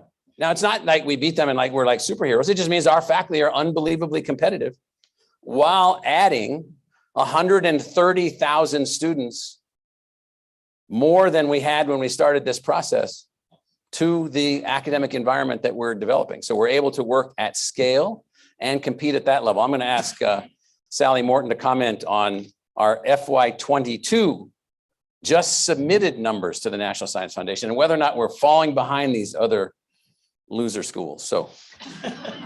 So we've just submitted our, as President Crow said, our numbers to the National Science Foundation. Our number in FY21 was 677 million, and we've submitted 120 million more at 797 million for FY22. So that means that we're moving forward. And in this one category of just NSF, by FY23, we will be in the top 10, at least the top 10. We're going to have big news next week from the National Science Foundation. The biggest news we've ever had from the National Science Foundation. And so we're very excited about that. So this goes to this notion of advance and maintain national standing and academic quality for each college and school. So these are some of our students this year. This kid, Nate Ross, Rhodes Scholar, Katie, Marshall Scholar, Armando, Truman Scholar. And the first two, there's only 32 of those in the entire country per year. Very, very exciting outcome. So we are attracting kids. First kid, Nate, he's a Flynn Scholar. And you can get a sense of who these kids are. And I'm just telling you, so Nate, it turns out, was in my science and technology policy class last year, and I was extremely jealous. You'll see that he graduated in 4 subjects: a degree in political science, a degree in biological science, a degree in applied quantitative analysis, and a degree in science and history. He actually had 5 degrees in 4 years of academic work. That's the kid I wanted to be. But he got it. So ASU graduates are highly successful. These are global rankings, global employability rankings, ahead of Hopkins, ahead of Georgia Tech, ahead of UCLA, Wall Street rankings, top universities. You can just see, I mean, we're just trying to basically make the point that we're not just big to be big and it's just some big thing and the money rolls in and we got money to pay the bills and we're like, maybe somebody graduates and maybe the degrees are worth something. Are you kidding me? These are unbelievable achievements by our faculty and our staff to make these things happen. This is now not university rankings. These are academic program rankings.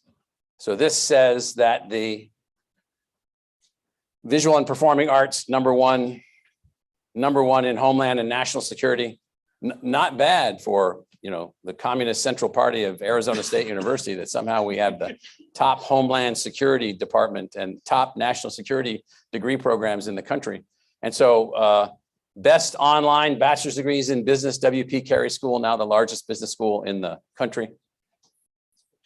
So how do you become the leading global center for interdisciplinary research and discovery by 2028? Which means I'm not saying that we are that yet, even though we are.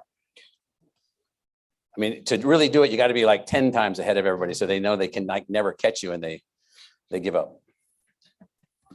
So that means we want to do these things, including $1 billion of annual research expenditures or more than it says.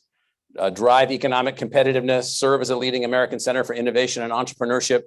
These are the other parts of the things that we're doing. And Nancy and Sally and Maria and Morgan and everyone is working towards these goals and these objectives. Well, how are we doing? So the largest project we've ever built, the most important intellectual project that we've built at building ourselves and our identity around inter or transdisciplinary research is the Global Futures Laboratory. And all these little squiggles and all this kind of stuff is not only out of my crazy mind, but out of Peter Schlosser, who's the vice president for Global Futures brain. And we're looking something like this. The Global Futures Laboratory is a college of global futures with now 4 schools. We added a school of ocean futures, a sustainability solutions service, a series of research institutes, all kinds of things that are coming. This is all part of the knowledge enterprise. It's assisted by the learning enterprise and the academic enterprise. This is the largest thing that we've ever built. It involves 700 faculty members, thousands of students, thousands of support staff. This is the laboratory that we're building about global futures. How do you prepare the economy for the future? How do you prepare for global climate change and build a positive economy from these kinds of things? And it takes all of this kind of stuff going on. I'm just trying to give you a sense of what does it mean to actually become the leading university in the world in interdisciplinary science and technology. Well, you got to build stuff, make it happen. You all allowed us to build this, which is the headquarters of that laboratory. This is the Rob and Melanie Walton Center for Planetary Health. It's a LEED Platinum research facility, teaching facility, meeting facility, convening facility. The light rail runs through it. I mean, this is an unbelievable signature facility for Arizona State University. So thank you for allowing us to compile the resources, put this together, design this thing, launch this thing, and move it forward.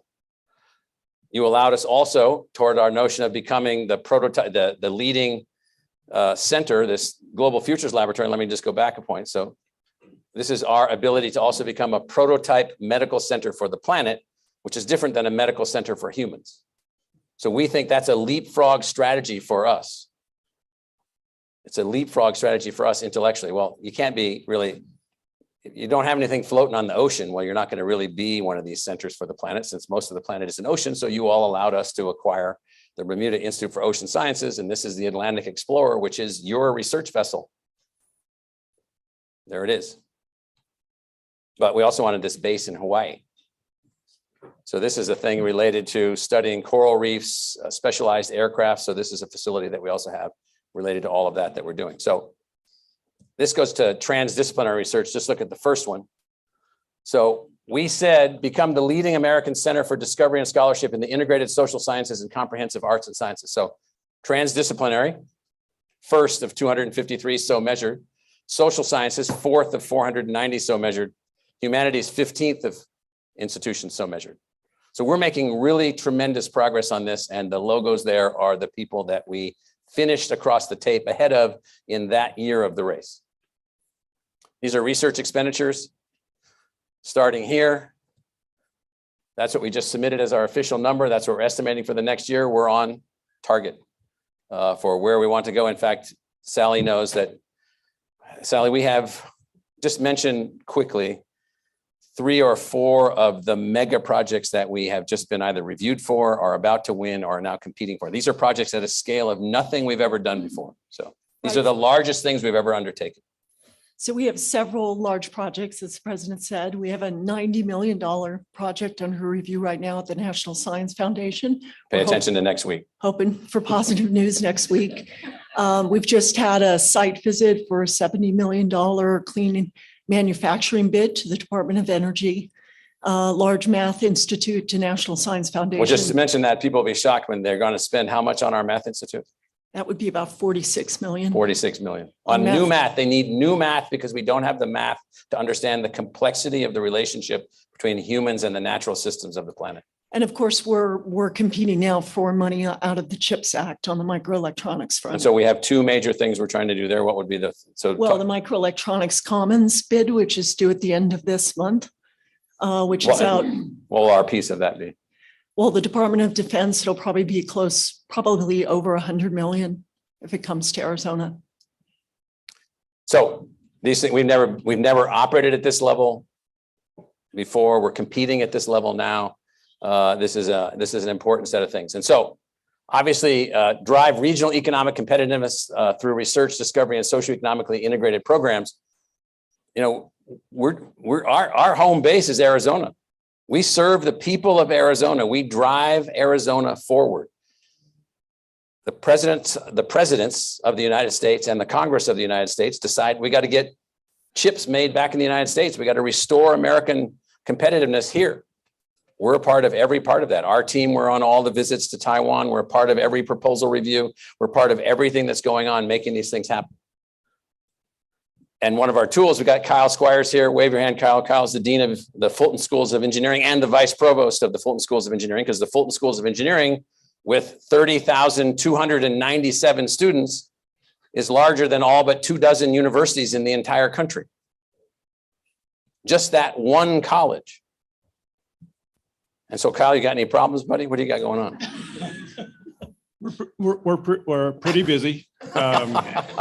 And we have a lot going on. A lot of it is engaged with what Sally just summarized on some of these big initiatives, but also starting new programs, new schools to, increase attainment. And then are we hiring any faculty?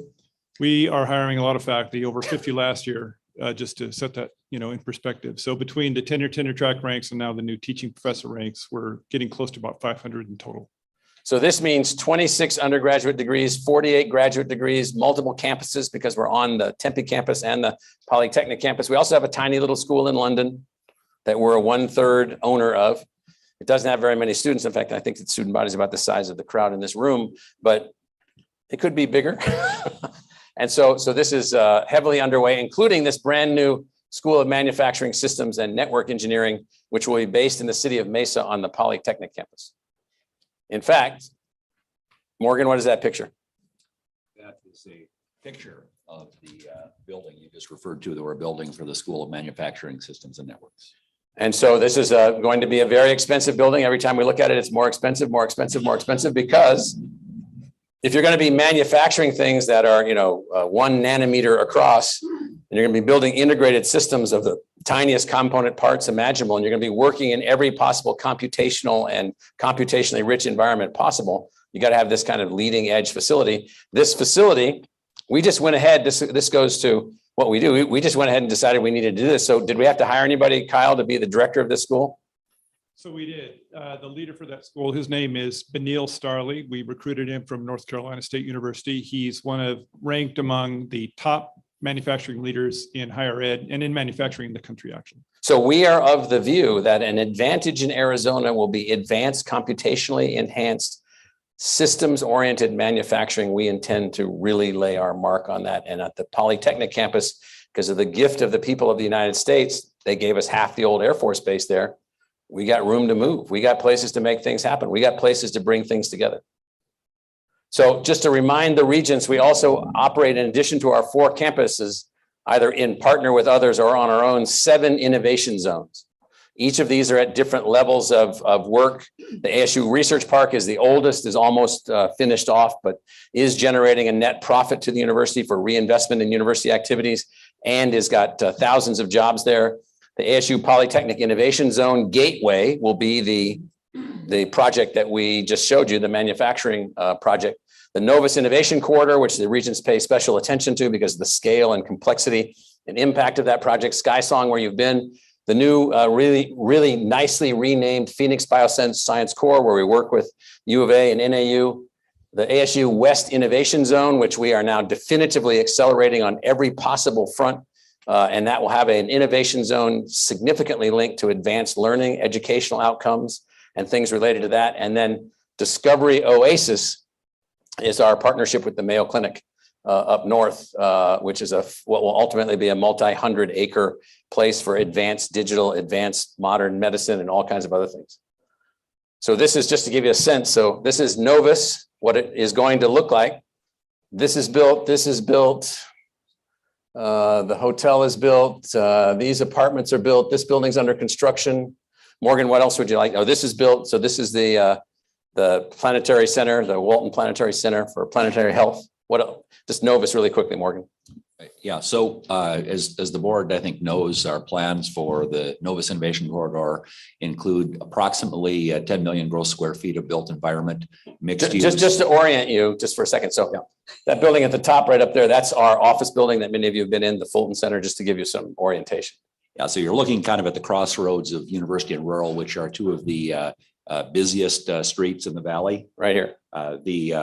The bridge that President Crow showed earlier, connecting our Walton Center for Global Health. It's kind of hidden right there. The corridor crosses University. And we're taking that bridge out of Morgan's paycheck.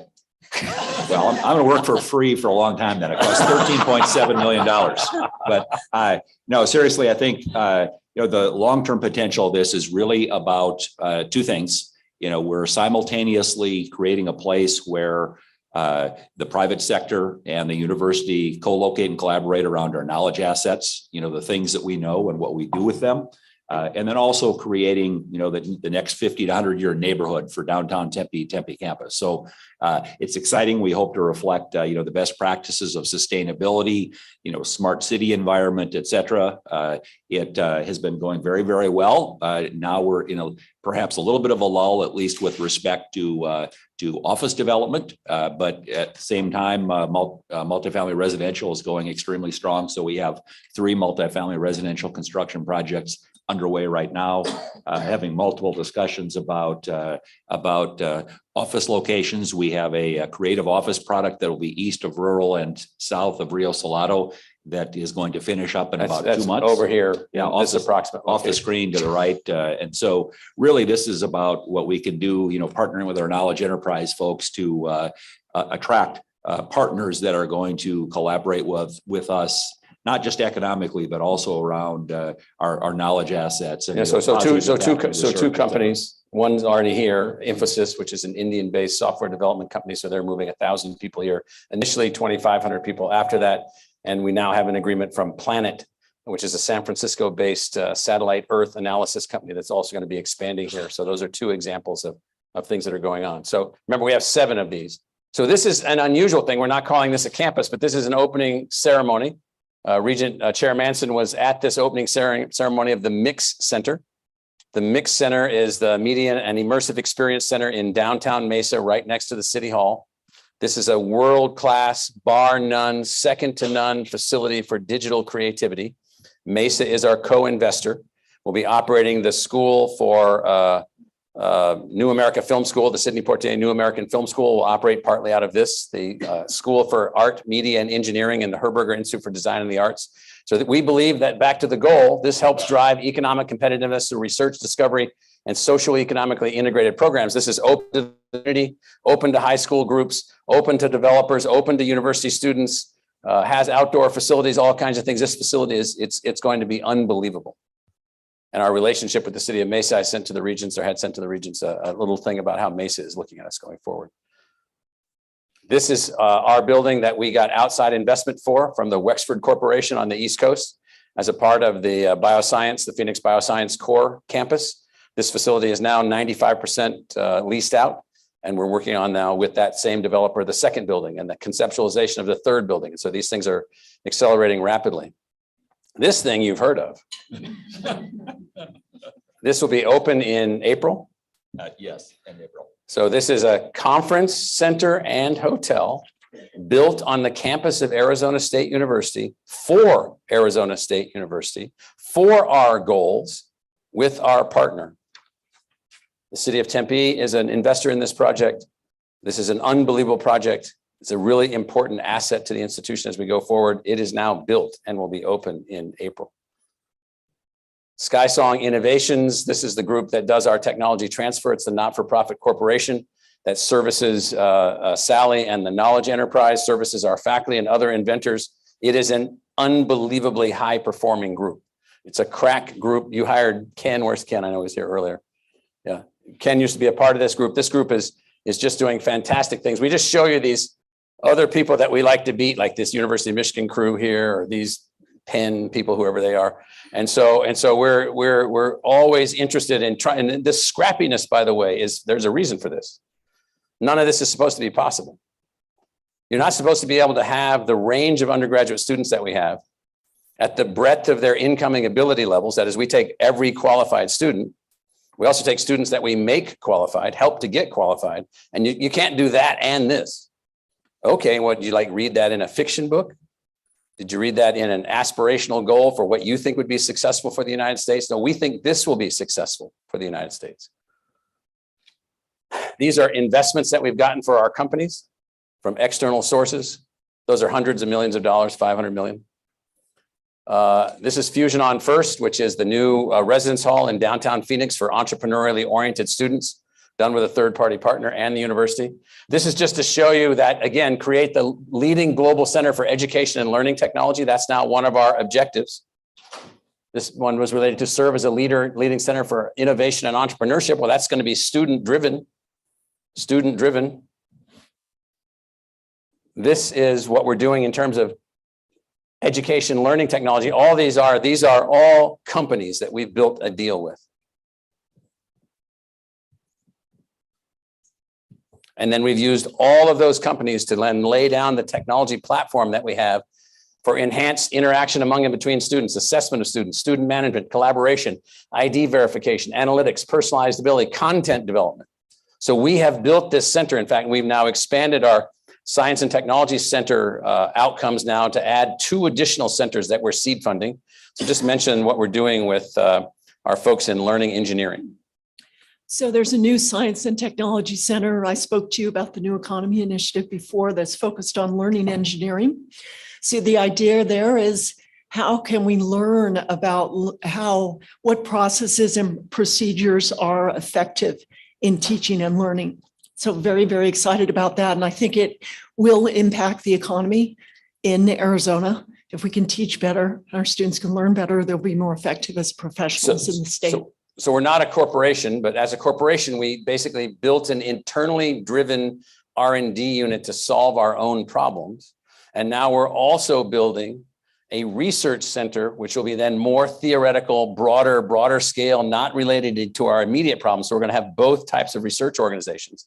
That then allows us to create the leading global center for education and learning technology. We also have more than 60 educational technology companies that are basically advancing their technologies with us inside ASU. We then get the use of those technologies forever. Jim O'Brien, you want to comment on what we're doing with Sam Bradley in Realms Park? Yeah. So one of the opportunities that we've nobody knows who they're going to be called on. So one of the opportunities that I think we've discovered as a result of this activity is that because we are the largest single integrator of technology in higher education in the world, that allows us to work with the private sector companies in ways that are perhaps more creative, rather than just being a licensor of technology. What we can do for many of these companies, depending on their size and scale and the stage of their development, is that we can provide the platform to make their technology known, to demonstrate how the technology works, to bring attention to their technology. So our expectation is that technology providers, we're not going to have a transactional relationship alone. We're going to have a comprehensive relationship. And that comprehensive relationship means that we may, with smaller companies, for example, take a part of the company in terms of the ownership of the company. You're going to be really famous after you get done using your technology here. So we'd like a piece of your company and free use of your technology forever. How about that? And so 60 plus have said yes to that, as an example. So enhance our local and social embeddedness. What does that mean? How do we become more deeply connected at all levels of Arizona society? Not just the socioeconomic companies and so forth and so on that, but how do we meet the needs of 21st century universal learners through personalized learning pathways that promote adaptability to emergent social and technological changes? That sounds like technological mumbo jumbo, but just think about it. Think about it. So our translator of the mumbo jumbo is Maria. So Maria, what are we trying to do on that last bullet? Well, we're trying to create different ways for people to start engaging with ASU. That's not just the traditional way of you have to apply, and the only way you can reach and get ASU assets is through that process. So we have lots of different ways to start engaging students, whether it's in the K through 12 space, folks looking into college and college pathways, post-college or in their professional jobs, such as career upskilling. And so again, the idea is we're taking all the assets that we have and finding different ways for different learners to connect. So that's what this is. So how many people are on your team as we launch these efforts under what we call Learning Enterprise, for which Learning Enterprise is in the lead here on how to meet the needs of 21st century universal learners? Universal learners mean any person during their life, across the entirety of their life, regardless of whether or not they're enrolled in college or not. Today, we've got 80 people. 80 people are on the startup team. 80 people are on the startup team for that venture.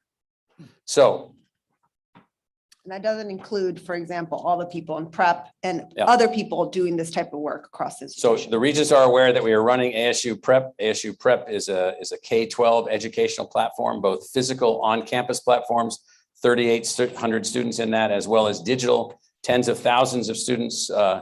Jim Rund and his team got this thing launched and got it going. It's a part of our Learning Enterprise portfolio. But Jim, just give us an update, just a quick update of how we're doing and how we did during the pandemic.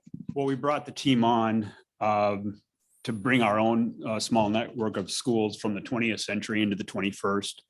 And they have done that by modernizing our instructional strategies and developing a digital curriculum. The learning environments that those network schools provide now is really more hybrid than traditional. And we want to bring those assets to bear on the entire state of Arizona and be of service to schools around the state. We have partnerships with just under 200 schools presently. The Teacher Training Institute that we stood up during the pandemic has reached over 20,000 teachers across the state of Arizona and trained them in over 1,000 schools there. And we have done some work on behalf of the superintendent's office and we'll be approaching the current superintendent. I've already spoken to Mr. Horn several times. We intend to really line up and see if we can be helpful. So thank you, Jim. So we have a fabulous project that we just launched, and Maria's going to tell us why we did it. Who we're doing it with and why. This is just to give you an example of what we're doing, because you're going to hear things like, there's ASU content that people can find on YouTube. And if you're as old as me, you're like, what the hell is YouTube? And so Maria. There are more learners on YouTube than any other platform on the planet. And so the idea was to make sure that that these learners had high quality content, right? So going back to what I originally said, how do we connect with learners in different ways? Well, in this way, for example, one part of Study Hall is the How to College series or Fast Guides to Majors. So if you're out there in Arizona and you've never, you don't have anyone in your family that's gone to college, you can go on YouTube and watch different videos about what's our history, what's political science, what's engineering, and really learn about college in that way. Also learn what an application means, what's a financial aid. I mean, there's so many things about college that we want to make sure that everyone can learn. And then finally, you can even you can't take the course on YouTube, but you can start learning about the topic. And so we have 4 different ones. Let's take English composition. You can start learning, like, why is English important? What do you really need to learn? And then transition into a proper ASU course. But that's a way for them to have a low cost way of engaging with us. And what did YouTube give us philanthropically to get this started? $10 million. Right. And so that is underway now and is deployed. So we were selected by the state. The universities are all rising to the public service. And this goes to how can we be a public enterprise actively engaged in Arizona's learning and discovery resources and so forth. So we're taking on, we'll be working with the other universities and others, the Arizona Water Initiative, $40 million from the Governor Ducey, $5 million from the Piper Charitable Trust, a $45 million ampule of funding. Comes without the overhead charges that national government research comes with. So it's really a massive amount of resources to get things going. And then we're expanding in everything related to microelectronics that one can possibly imagine. We're dealing with the Mexican ambassador. The Secretary of Commerce has visited twice. This is Undersecretary Heidi Shih of the Department of Energy, responsible for all things related to research. This is all in our facilities, all visiting our facilities, because it turns out that our Macro Technology Works facility in the ASU Research Park is the largest, most comprehensive and best example of a semiconductor incubator for new semiconductor companies in the country. Not for big established technology companies, but for new ones. It's an unbelievable facility that ASU has. We're going to be expanding that facility. You're going to be hearing about that as we move forward in the next few months. That's the Macro Technology Works right there. We bought that years ago from Motorola when Motorola decided to get out of a business they had just spent 15, 20 years ago, $150 million for that facility. We got it for substantially less than that. This is, by the way, co-developed solutions. Look at the goal in the upper right, co-developed solutions to the critical social, technological, cultural, and environmental issues facing Arizona. Well, one of these things is healthcare and health outcomes. This is the Mayo Clinic. This is the ASU Mayo Health Alliance facility. A new building is, about 15% constructed now? I haven't seen it lately, but right in this spot right now, that'll be linked with ASU with a bridge across this arroyo. And then Mayo went ahead and bought all of the land around this, and that becomes the Discovery Oasis, just as they decided to spend another $1 billion on their site in North Phoenix. And so this is sort of an example of another place that we're working, another way that we're working to benefit Arizona. Universal Learner courses, high uptake. These are people taking our courses that are highly enhanced in learning. And when you take these courses, if you do well in these courses, you can be admitted to the university. We don't care where you came from. If you can do these courses and you can do them well, you're admitted to the university. So Nancy or 4,200 are admitted to the university. And Nancy, how are they doing? We get better outcomes from those students. They've shown a level of commitment coming in that kind of sets them on a different path, so they get even better outcomes than our traditional students. And so to some of the regions concerned about how are we going to grow and expand and have more impact in Arizona, well, these are the things that we're doing. We're launching these as we speak. Career Catalyst, 10 seconds on this, Maria. Yeah, this is our focus on making sure that all Arizonans and nationally are able to upskill quickly. As we know, skills are coming up quickly and industries are changing. We just talked about microelectronics. These are courses available for folks to upskill in short form, whether it's a couple months, 6 months, even to a year, but in all sorts of industries like microelectronics, quantum, artificial intelligence. So this is not us abandoning our core mission. Our faculty are already doing all this. It's just it can be used with so many different audiences. So this kind of thing is also the kind of thing that we can do in healthcare. These are the kinds of things that we can do across different sectors because we have the technological platforms that allow us to do this. The Starbucks collaboration, just look at the number, 600,000 course enrollments in the global Starbucks Academy, which aren't the degree programs, 23,000 students enrolled and 10,000 with degrees. 10,000 with degrees, no debt, no cost, 10,000. So we're working to advance this also with other companies through the through the InStride spinout of ASU. The goal, upper right, meet the needs of 21st century learners. Well, some of them are 21st century learners are geezers.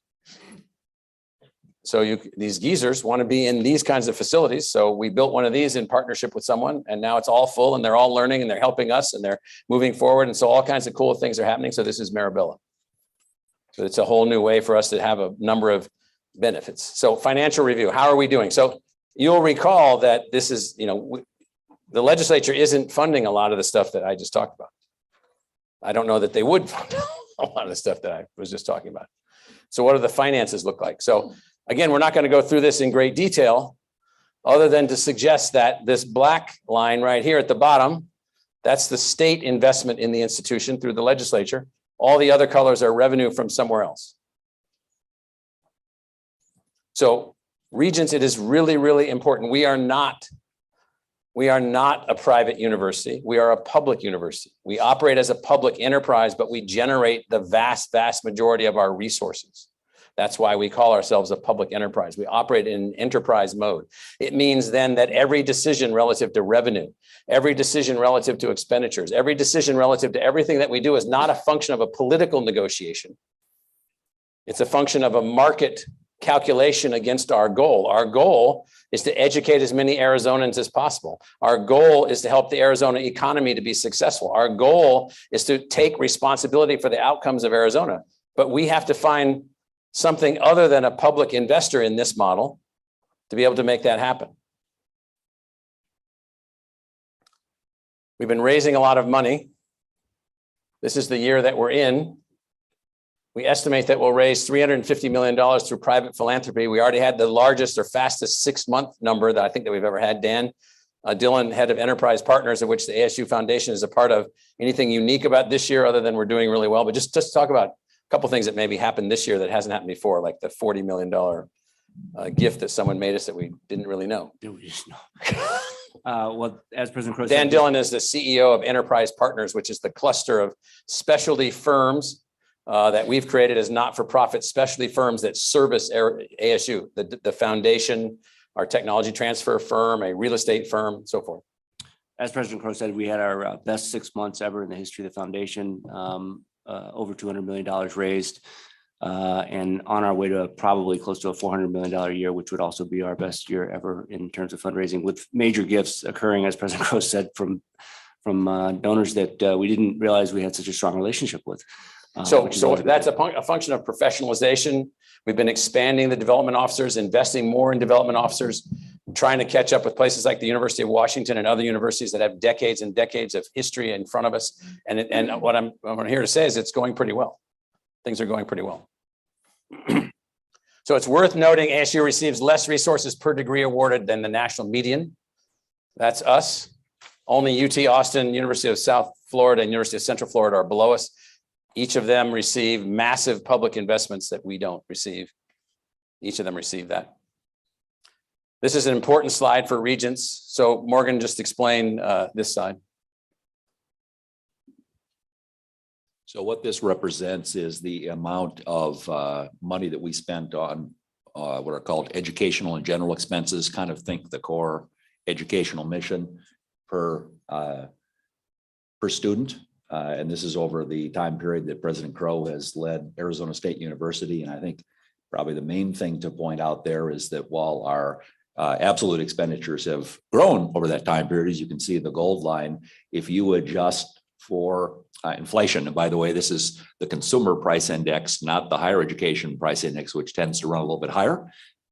Take from that what you will, but in constant dollars, we're actually spending less today than we did 20 years ago. And so, there are kind of two sides to that, as we've sometimes talked about. I think that means we're relatively cost effective. It also might mean, though, that if there were additional resources available, over the time period that President Crow has led the university, state investment has only grown about 2% a year, while tuition and fees has grown about 12% a year. So, if we were successful in gaining additional state investment, Tuition and fees is not by increasing the rate, it's also by increasing. Mostly by enrollment. Mostly by enrollment, because as the board knows, we've largely kept our tuition increases over the last decade for Arizona residents to about 2%. So, additional state investment would make it possible to, recruit additional star faculty and researchers. It'd make it possible to provide more student aid. We could invest in new and expanded programs. It's exciting to think about those things, but even without them, the business model that the team has developed over the last decade or so has allowed us to do what you see here. So what is next? Well, whatever's needed. And so it turns out that the kinds of things that we are facing are not the same things that we faced 20 years ago. The economy is not the same. The national trajectory is not the same. The need to restore manufacturing, the fact that 20 years ago people were talking about, no one's interested in the humanities. We have more humanities majors than we've ever had. What's needed? Do we need more humanities majors? Absolutely. Do we need more social science experts? Absolutely. Do we need a broader and more diverse student body? Absolutely. We're doing those things. So whatever is needed. How about, and the regents are going to smile at this, how about a healthier Arizona? How would we contribute to a healthier Arizona? A healthier Arizona would be more economically competitive. A healthier Arizona would have higher educational outcomes. A healthier Arizona would have lower tax burden for people who were unhealthy, or people who were incarcerated, or people who are having huge difficulty financially or family-wise or what have you. So here's something that we're designing as we speak. ASU Health, a learning health ecosystem. So I'm going to end there, but I'm going to ask that Nancy Gonzalez introduce several of our new deans who happen to be here, just so you can see that there are fresh troops coming into the race, and I want you to have a chance to meet a couple of these people. So, Okay, yeah, absolutely. So I think we've got three. Yeah, use the microphone. Yes, we have three of our new deans here Why don't you guys today. come up here so she can the new ones. I will say that in just the last year and a half, we've hired 8 new deans. Little did Nancy know. Yeah, I've been a little busy, and the job of a dean has become incredibly complex. For us, some deans are like university presidents. They're college presidents. Absolutely. And so these 3 outstanding deans come to us with great histories of leadership, but also fantastic scholarly records. So first, Stacy Leeds is the new dean of the Sandra Day O'Connor College of Law. And Stacy is actually going to be inducted as a Regents professor this evening for her outstanding. Which happened before she got selected as It's the dean, completely independently. She is a renowned scholar of Indian law, both in terms of the scholarship and the practice of law. She also comes to her dean position. This is her second gig as a dean, and tremendous leader. Very, very excited to have her here. We also have Magda Hinojosa, who is the new Dean of Social Sciences in the College of Liberal Arts and Sciences. She actually starts March 1. Magda is coming from a position of Director of the School of Politics and Global Studies, and she is a scholar of women's political representation in Latin America, also an outstanding scholar. So happy to have you here, Magda. And then we also have Tara Williams, the new Dean of the Barrett Honors College. And she also comes with great experience. She's been at the Honors College at the University of Alabama, where she was dean, and before that, vice dean at the University of Oregon Honors College. And all 3 of them are outstanding scholars with just fantastic records in all possible ways. Thank you.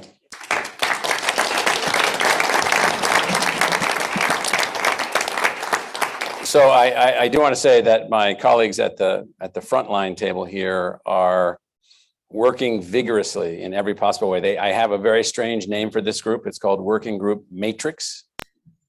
And so it's the working group which must work together. everyone has to work together, but this working group, all of the members, the learning enterprise, the academic enterprise, the knowledge enterprise must work together in all possible things. The next row of people are the people on the executive committee, and then some other deans and so forth. Our nursing dean is here. Our engineering dean is here. We've got other folks that are here. Christian Osminia, who's the enterprise planning officer back there, wave, Christian. And so the team that is advancing the university, not all of them, but the leadership team is here. So I will stop there and say that Arizona State University is strong and healthy, and this is my OFR report in the spirit of Regent Ann Mariucci. And so there we are. Thank you.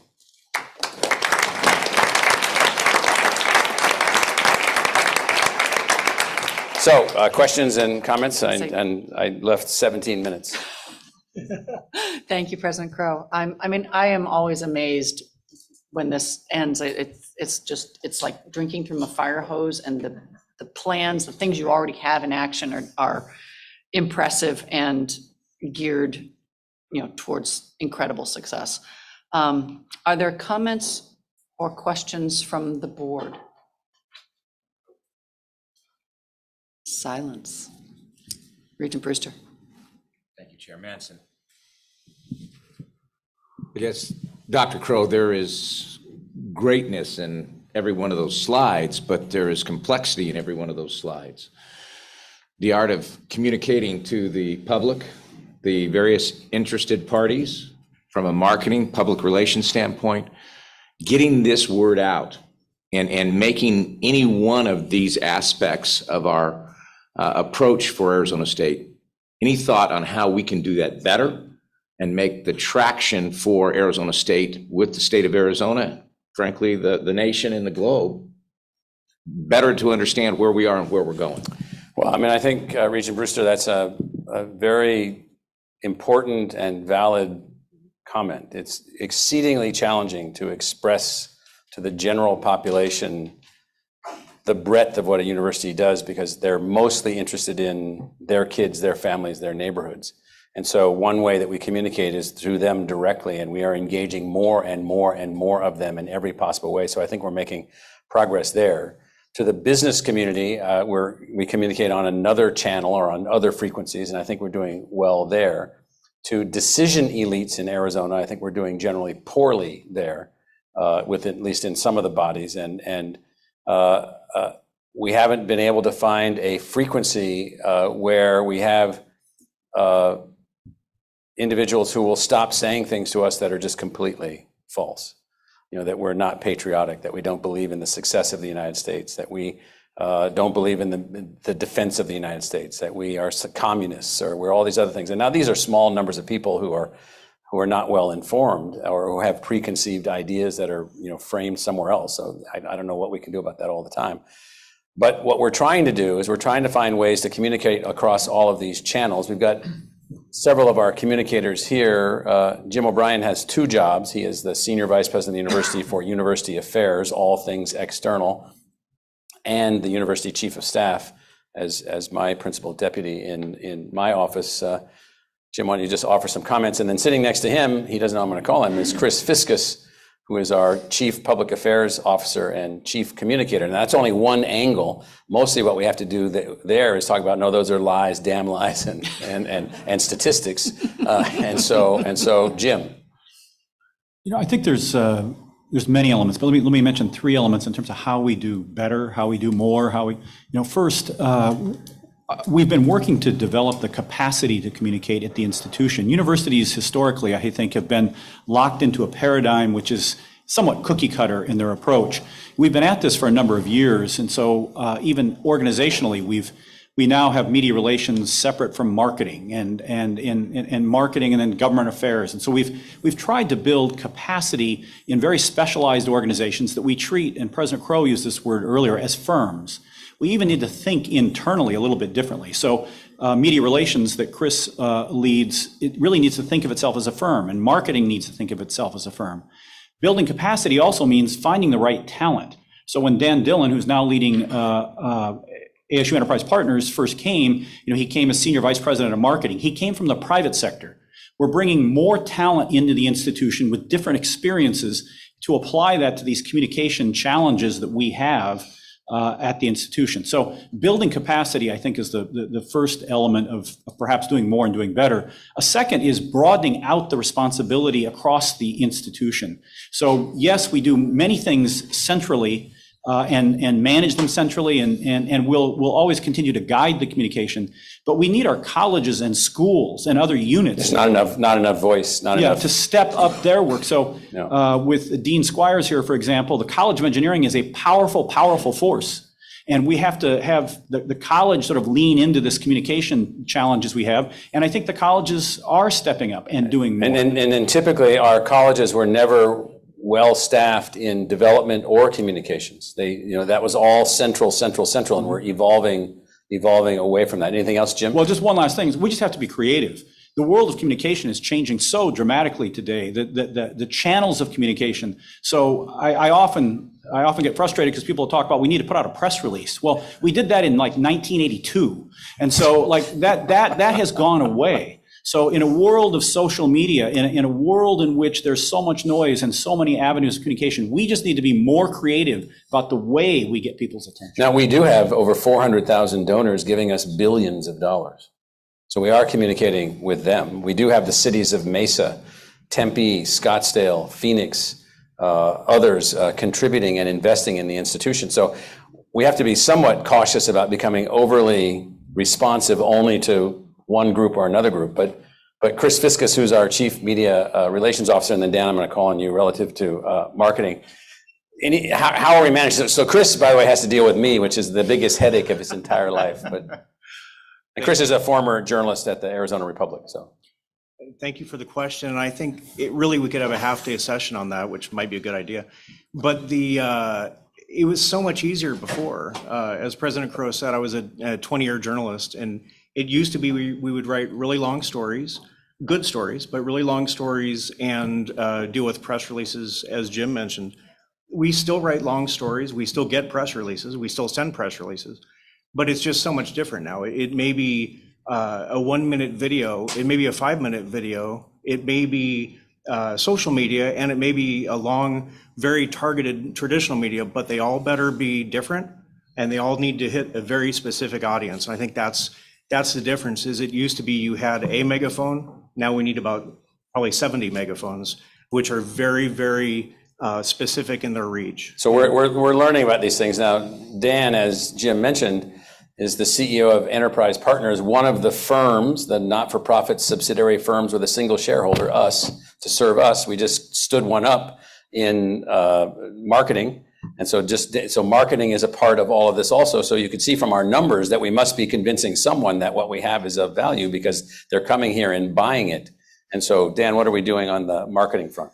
Well, I think it's first important to recognize that marketing in its traditional sense isn't what we do. We're not responsible for setting price or promotion or placement. We are a communications organization. So there's two types of. Let me just make a comment to the region. So you all don't allow us to operate in an open market setting our price and gaming except for international students and external out-of-state students, meaning we're not a marketing organization moving back and forth in the market to gain as much market share as we can by control of the market forces. So that's what Dan means. And so what the role is, and the reason it's so complex in higher education, is that it's a Rubik's Cube. It's what's the audience, what's the message, what's the channel, and constantly trying to get that effective and right. So that's one element of what we would call marketing or communications. The other is the distinction between brand management and marketing that drives transactions. So brand management is what we were doing, what I was doing for the first 7 years at the university, was improving the perceptions of and the affinity for. And how did we do on that? How did we improve the perceptions of and the affinity for? Significantly. Yes, so that's important. And measured, not just like we think it's the case. It was measured to be the case. We conduct a brand tracker every year with a variety of constituents, prospective students, their parents, online prospective students, on-campus students, alumni. So we know definitively over a longitudinal period of time how we've improved the perceptions of the brand, not only longitudinally, but relatively, because we collect that same information for our comparables, our competitors. So we've got definitive data that says we've improved the perceptions of the brand on Our key metrics. comparables is who got into other schools and went to them versus coming us. So that's a head-to-head calculation where we're trying to make an assessment of when we win and when we lose.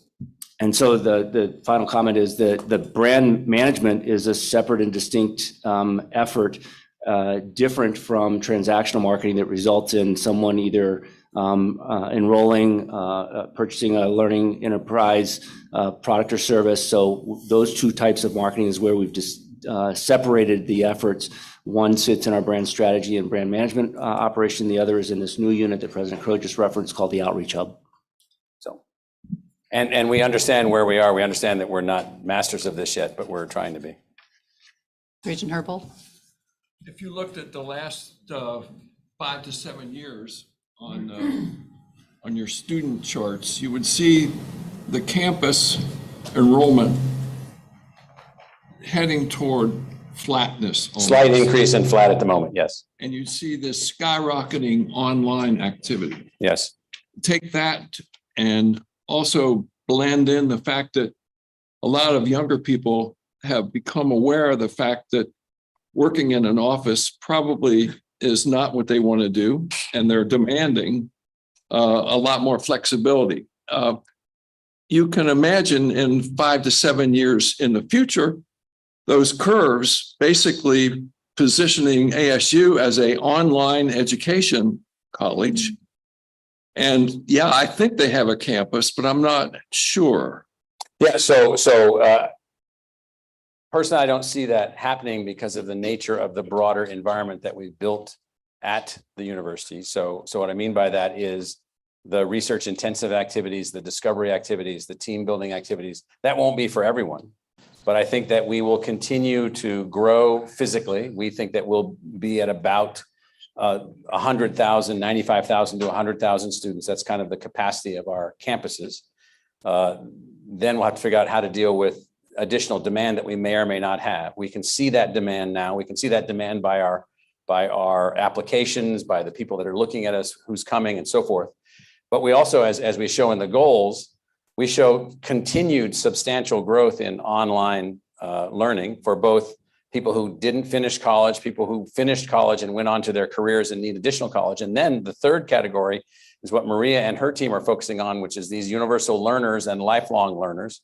So we believe that then what will happen to the campus is that the campus will be a place where everyone is involved in teaching, learning, and discovery from a place that also is able to project to 10 times or 20 times the number of learners, with by that point, almost all of our students also being employees, where they're actually a part of that process. So we think that what will happen over time is that our environment will become infinitely more productive and infinitely more beneficial for the students that are able to make it here, but still accessible for people that aren't able to make it here.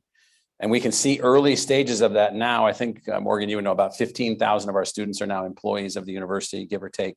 That's accelerating. They're involved in almost everything. The demand for the university from Arizona is a function of lots of other things also that we're working on. The demand for the university physically on campus, that is over the top. And so that's because of the environment that we have created and our team has created here. So what I see happening is perhaps lots and lots of additional people in digitally based education, but the core of the core, that's why I show that this chart. Let me show you this one, back to this one. This core, this knowledge core, this is, as you know, Regent Herbold, with your training and your background, this thing is alive. I mean, the new knowledge, the new ways of thinking, the new tools, advanced nanotechnology, quantum engineering, quantum physics, quantum biology. People that want to be a part of that, they're going to have to come here. Some people in terms of English and advanced philosophy and other studies, like our program in our Skedel school, our school focused on philosophy and political science and economic theory, they want to be with each other and be with faculty. So I don't see that changing. It's just that that's just one of the realms of the learning, that gray one right next to the red circle. All the other things are what we've designed ourselves and prepared ourselves to be able to do. How many online students do you think you'll have in 7 years?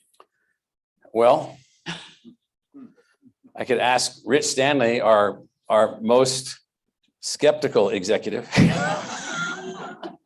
So Rich Stanley, university planner, I think it's a question that has to be sort of. former executive vice provost of New York University. And so Rich and I were in New York City at the same time. And I just said to myself, anyone that could make that place work in that location. It was so much easier at Columbia than at NYU. He just had to come here and be a part of what we were doing. So he's been here for over a decade and a half. So Rich. So I think the question needs to be broken down in a couple of pieces. One is that there are degree-seeking students, and I think we're clearly on the track. The target that the president has set is 150,000. I think that's before 7 years. So and I don't see any reason why we can't achieve that with the degree-seeking students. That's this goal right here. But in addition to that, increasing numbers of students who are on the campus are taking online courses. They're taking advantage of the online courses that have been built, and the university is taking advantage of that for delivery. Within our lexicon, just to be clear, because I don't want Regents to get confused, those are called I courses, and they're firewalled. That is, they're not in the same classes as the online students. So if you think of, if you look at perhaps 80,000 students on campus 7 years from now, maybe 85,000, there'll be 85,000 online learners, in addition to the ones that are completely online. And then Maria's numbers are going to be probably in the 250,000 range, I would guess. Revenue per student is going to be pretty low for that group of students, but they're going to be engaged in online learning. So I think if you added all of those together, you're probably going to come up with something that's in the ballpark of 400,000 students. But with millions that are doing with millions something of online. Snackers. So people that are just coming along to take a little snack, just take a little thing of what we've got, because we're going to have a lot of snacks out on the table that anybody can get access to, which we never had before. We kept all the snacks for ourselves and then just threw them away when we couldn't eat them. Regent Mata. Thank you, Chair Manson. This is for Maria, and Okay. President Crow already answered half of that. So can you expand on your audience? Because you said these are adult learners and probably unusual students. Can you expand more into that audience that you are working on in those 80 students that started the program, right? Or different programs? Well, we have, I would say, a variety of programs depending on the learner. If we're reaching learners at every stage in life, that means the programs, for example, that Jim runs in Prep Digital, who we consider learners, are very different than our career upskillers that are maybe in a job and are looking to change industries, right? So somebody that's, let's say, an HR professional that says, wow, there's this new microelectronics industries coming. I want to go work at that firm. Well, how are they going to get skilled up to say, I can now work in that industry? And so those are the types of people we're thinking about when we're creating the career piece of the training. So then talk about the pathways part. So that's The pathways part is helping people get into our ASU academic enterprise. And those are the universal learner courses. And it's a variety of folks. Sometimes it's adult learners that already apply to ASU. And we told them, hey, you're not quite, or you don't meet our admissions criteria. So we've created the pathway. And so they take the 4 courses, prove that they can work at the college level, and then get admitted into ASU. And we also have a whole set of folks that are in high school that are they're testing these college courses and saying, wow, I can work at the college level, so I'm going to apply to ASU. So the 880 was the number of staff that are on the startup team. So Okay. Maria, what were your last 4 jobs? Last 4 jobs, CFO of a San Francisco, Silicon Valley startup called Minerva. Then before that, Minerva University, which is a whole new idea of a university. on a global global basis. university. Then vice chancellor of planning and budget for UC Riverside. And then deputy chief of staff to Janet Napolitano at UC Office of the President. And then before that, I was an investment banker at Lehman Brothers. Yeah, thank you. On the day. Yes. Ouch. On the day. I missed Oh, that. wait. Thank you. Yeah, Couple of good things. And region. Yeah, and you're also, what is your other assignment? A University of California regent as well. Thank you. No, this is fantastic because you are reaching, to a different population and it's just a start. Yes. Yeah, thank you. Yes, I'm the chair. I'm just the speaker, not the chair. You're fine, Regent Conyer. Thank you, Chair Manson. Dr. Crow, can you give me a little bit more information on the earned admission students? How do you find them? And more importantly, how do they find you? And So let me tell you a story that was deeply impactful, at least to me, and I think to others. And that was several years ago after we had built some of these universal learner courses. We called them then the Global Freshman Academy. a young woman in Afghanistan had found these courses, and she'd taken these courses. She'd done very well in these courses. They were all adaptive learning courses, ways that you could really be tutored by the course itself, learn in your own way. She wrote us a note and said, well, I've taken all your 4 courses and I got really good grades on them. Now I'd like to come to your university, but I never had a chance to go to school. Can I come to your university? So we looked at it. This wasn't the only case, but it's the one that I remember. And we said, yeah, you can come to our school. Now we had to get, Jim O'Brien and others helped her get a special entry visa to the United States. We got her over here. She studied sciences and has run off to get her PhD somewhere or something. I don't know what she's doing right now, but we learned something from that. She said that she couldn't be educated because her brother might beat her up or she might be killed by the local Taliban in her community. And so what we learned was you could come to and find a way to get into ASU that way. So then after that, maybe Maria just describe how the courses work and then Nancy describe how the kids get into the institution. Right. So the courses are, you can sign up, anyone can sign up for them. Right. And so no qualification, no application, nothing. Yeah. You get a $25 for like ID verification. $25. Take them. And then only if you want college credit for it, do you have to pay for them. And that's a $400 charge. Yeah. And then we have how many people taking those courses right now? Right now, almost 15,000. And then how many, and then how do we admit people based on that? So if they earn passing grades, they're. I think, isn't it a B or better? If they earn a B or So better. a C is not, we don't consider a C to be a good grade. So then they qualify for admissions and, we look at all other qualifications, but, a lot of these people, for whatever reason, they maybe tried college before and it didn't work for them, or they didn't have opportunities. And so they may not. To be clear, they didn't graduate from high school. Yeah, they didn't graduate. They don't have from high anything. school. Yeah. So this gives them a way to gain entry by demonstrating that they're up to the work, and then we admit them. And how many are students? Just to remind everybody. Currently, gosh, where's Ken? No, I think Maria knows. Yeah. Well, we admitted 4,200, whether they must almost all. So 4,200 have been admitted. So our purpose for this program, the reason to design this program was to find a basically no cost way that you could have your educational attainment greatly enhanced by computational tools pedagogically designed by our faculty and by other technology companies that we brought to bear, then finding a way for you to earn your way into the university. So we've decided the only way into the university is not going to high school, not going to communication. You can earn your way in. You can earn your way in this way. And what we now know is that these students, because of their grit, their drive, their ambition, all these other things, they're doing very well, the ones that are on campus. And so we're excited about this. We've also taken these same courses. Just describe what we're doing for high school students. Right. Actually, I was going to mention a 13-year-old who's taken all of them because she's really wanted accelerated learning. She's on board in school and she's written us, thanking us so much for being able to take these courses because it's given their opportunity to accelerate her learning. So these are also, it turns out, applicable for accelerated learners in the high schools. So then Nancy, just talk about like how do we know these courses are not schlock? Yeah, well, we work really closely with the academic enterprise and the learning enterprise to make sure that the learning objectives in these courses, we call them credit eligible courses, that they meet the learning objectives. And so they're designed and, we make sure we put in place all the mechanisms for academic integrity and meeting learning outcomes, and that they fit into the degree program plan. So they're meeting the same goals as the other courses. So we learned all of this stuff. Back to that improvement in our graduation rate. We learned it the hard way by applying it on campus first, realizing that we weren't doing the job that we could have been doing or should have been doing on campus. We developed these tools, these relationships, these partnerships, these pedagogical designs, and then that allowed us to learn that these things were really powerful tools. We then went out with these tools just generically available. Now through the YouTube project, we're now into the biggest channel imaginable. It's like we've thrown our fishing lines into the middle of the raging Mississippi River with every particle of water going by being a learner. And so how do we then connect to all these people along the way? So we've got the tools that would allow, and that girl, that was the story that impacted me. Like how she found us, what she said, what she decided, how she advanced on this. So, well, why couldn't we do this for the kid that dropped out of high school living in Mesa?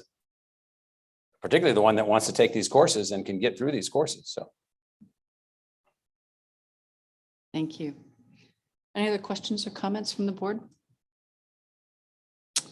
I just want to thank you again for the presentations are always eye-opening and enthusiastic, and I think the future that it paints is incredibly positive. Well, I brought everyone here so you could also ask them questions and say, well, how's it all going? So you feel free, because everybody's here and they're going to tell you what they think. So. Any questions or comments from the board? I don't think so. Okay. Thank you all very, very much. Thank you.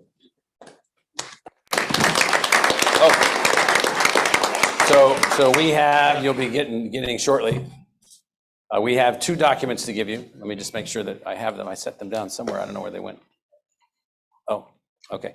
So we have the freshly minted, hot off the press, still inky smelling. This is the 10th time we've produced this document. This is the single document. People say, don't you have a strategic plan? The answer is no.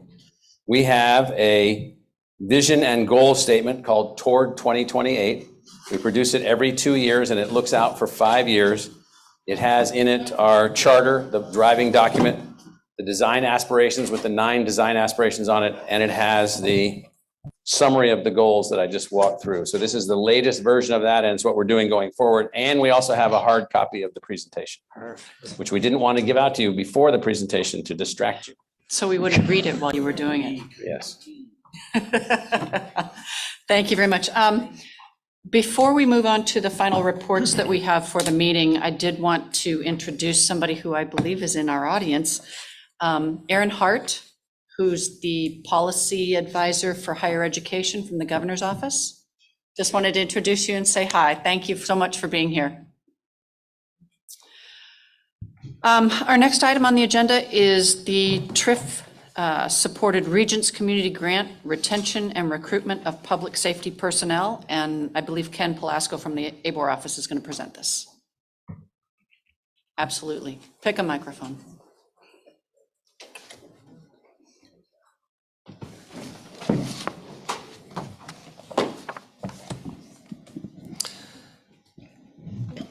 Chair Manson, Regents, thank you. I think I'm just trying to lower my pulse rate after following President Crow's presentation. Quite exciting.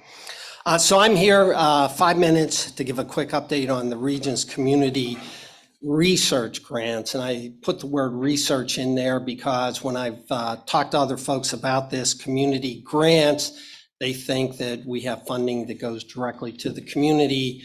This program is not set up like that. It's modeled after the Regents Research Grants. The mission and the process model is similar. And this is a prototype. This is the first one that we've done, so we're learning a lot from this. In August of 2022, a working group was tasked by the Public Safety Personnel Retirement System to identify driving issues and recommend solutions regarding public safety personnel recruitment and retention. The following month, in September of 2022, ABOR engaged with that working group via the County Supervisors Association, and they were the point of contact between ABOR and the working group. The County Supervisors Association represented the working group that includes League of Cities and Towns, Arizona Police Association, Professional Firefighters of Arizona, county representatives, and other groups. And again, that's why we needed a point of contact. There's a large number of components to this working group. To give you a sense of the problem or the opportunity, in 2021, the average police retirements were up over 44%, resignations were up 18%, and recruitment was down 7%. So it's easy to see that the workforce was being compressed. Fewer new officers coming into the system, and more senior officers were leaving, resigning or taking retirement. And this has caused a significant issue. For example, a few months ago, the Phoenix Police Department had 500 unfilled openings out of a total of 3,100 positions, about 16% below what they needed. And this has been characterized as staffing below minimal staffing levels. However, The problem is, the magnitude of the problem and the issues vary greatly depending on whether the police agency, in this case, is in a rural or an urban area. You can go back and there's a lot of anecdotal evidence that there's a wide spectrum of issues and they differ. So this project is designed to provide the working group with additional information to make more data-driven decisions. And there will be a final report from the working group that will go to the legislature and to the governor. The research that proposal that you have the executive over a summary, I believe. The research proposal will focus on police and firefighters and will include a literature review, design and conduct a statewide survey, data analysis, leadership interviews, focus groups, and recommendations. The full report is due in a few months here. It's due in October of this year. And I want to really acknowledge the team that worked on this from the three universities. Professor Cynthia Leitz, Dean of the Watts College of Public Service and Community Solutions at ASU, spearheaded this opportunity with the other two universities, primarily the VPR's office, to pull this together. This was a very collaborative group and assembled a proposal in a very short period of time. Also, I want to acknowledge the time and energy that Brandon Nee and Vanessa Fielder from the County Supervisors Association expended in acting as the conduit between ABOR and the working group, and then their knowledge and expertise that helped us bring this project together in a very short period of time. I stand for any questions. Are there any questions or comments from the board? Regent Duval. Yeah, Madam Chair. Ken, thank you. I wanted to just sort of give an overlay to the board that if you think about our history on the TRIF research grants, what I would call this for those of you, Bob and Greg and others, as brand extension. I mean, what we've done here is we've made two paradigm shifts, and I couldn't be more excited about it. One is the move from the state as our client to local and regional governments as our client.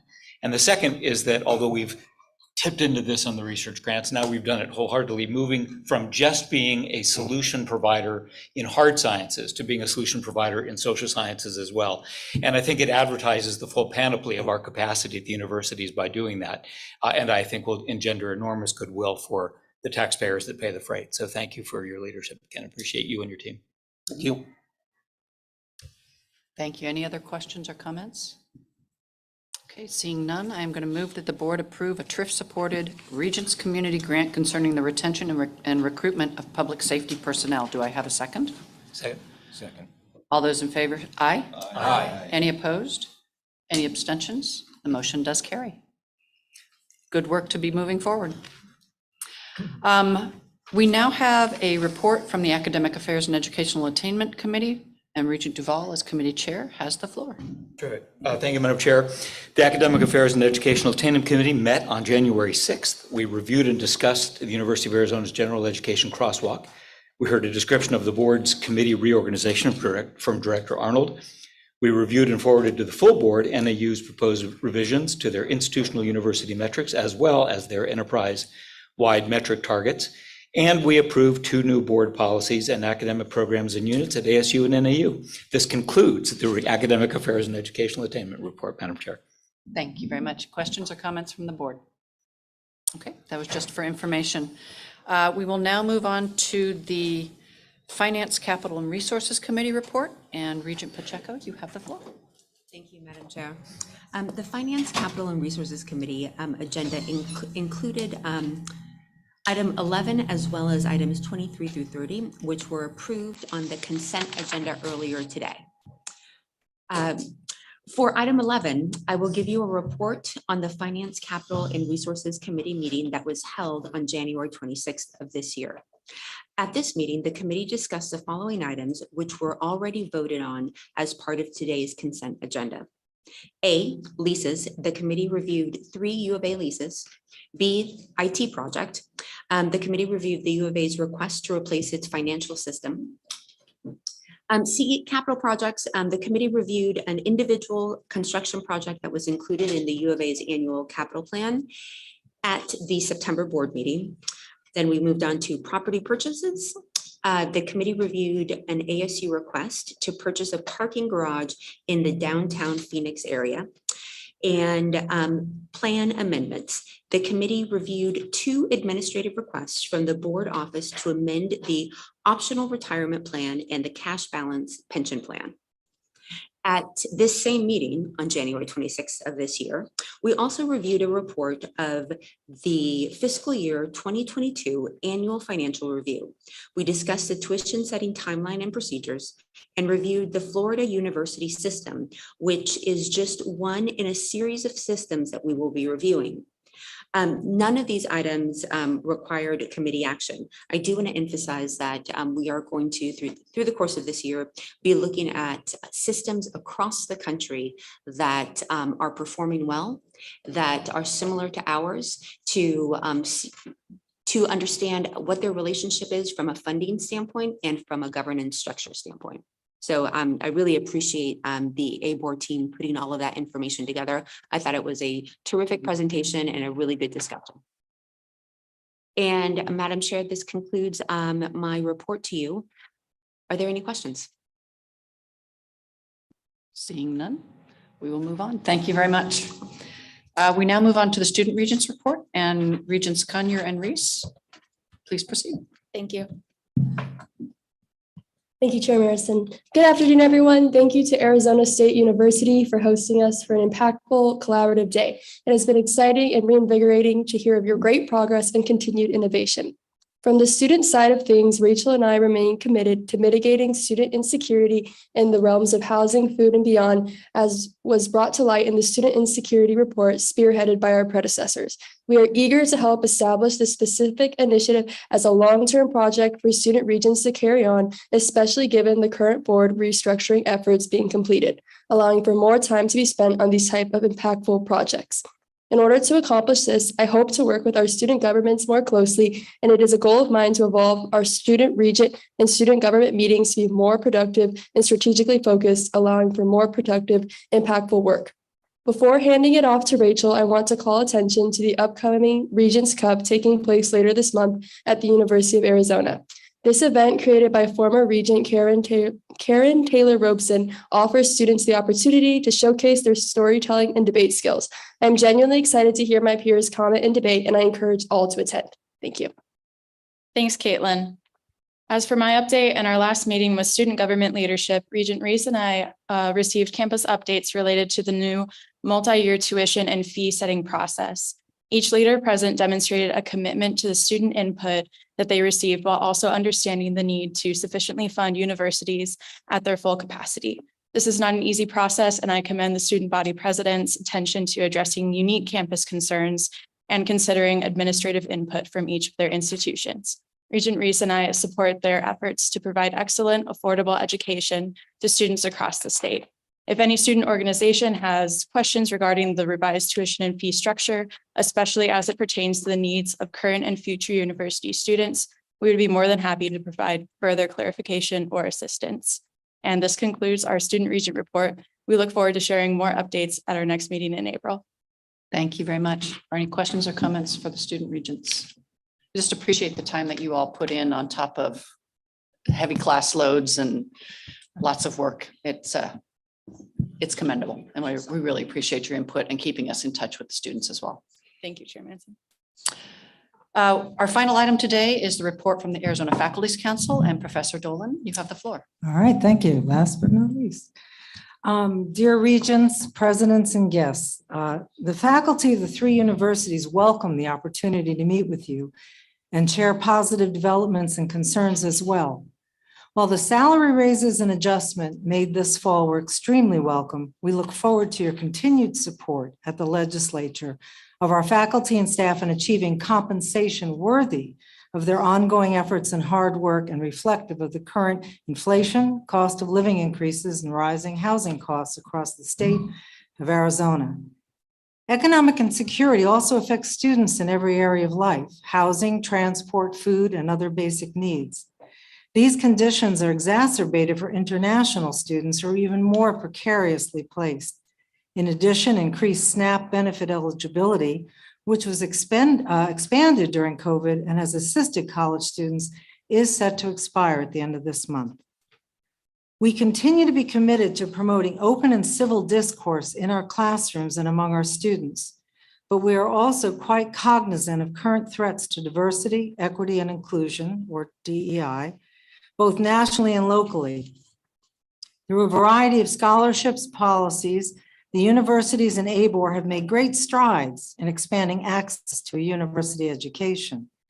These efforts have benefited Arizona students, the universities, and the state.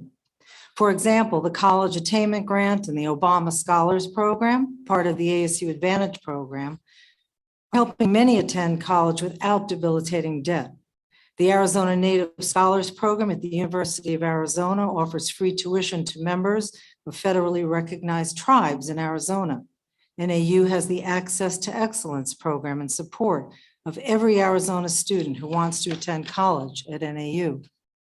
We appreciate the board adopting the policy that supports the AZ LEAP program that provides student financial assistance in the form of need-based grants. And of course, there is the Arizona Promise Award, a state grant program for Arizona residents that helps fill in the remaining tuition and fee costs not covered by any other gift aid. These are all excellent programs, and we are pleased we can offer them. Expanding opportunities for university education involves openness to a range of opinions and inclusion of all qualified students. Education in a state as diverse as Arizona can only be successful if it includes the full richness and participation of its population. We thank you for upholding these values in the new general education refresh, which includes critical thinking, intercultural competencies, civility, and diversity and inclusion. Our current challenge is to sustain our collective commitment to these values. A diverse curriculum is representative of an evolving student body and reflective of the world, and it brings a wealth of perspectives to the classroom. Diversity in the marketplace of ideas in higher education leads to faster innovation, increased creativity, and a wider range of opportunities. It is well documented that DEI initiatives help to eliminate systemic inequalities and address historical biases and barriers, promoting fairness and justice in society. Furthermore, DEI helps develop cultural competency, which is crucial for success in our interconnected world. Each university faculty is currently drafting a resolution in support of DEI approaches in our respective universities, which will be shared when complete.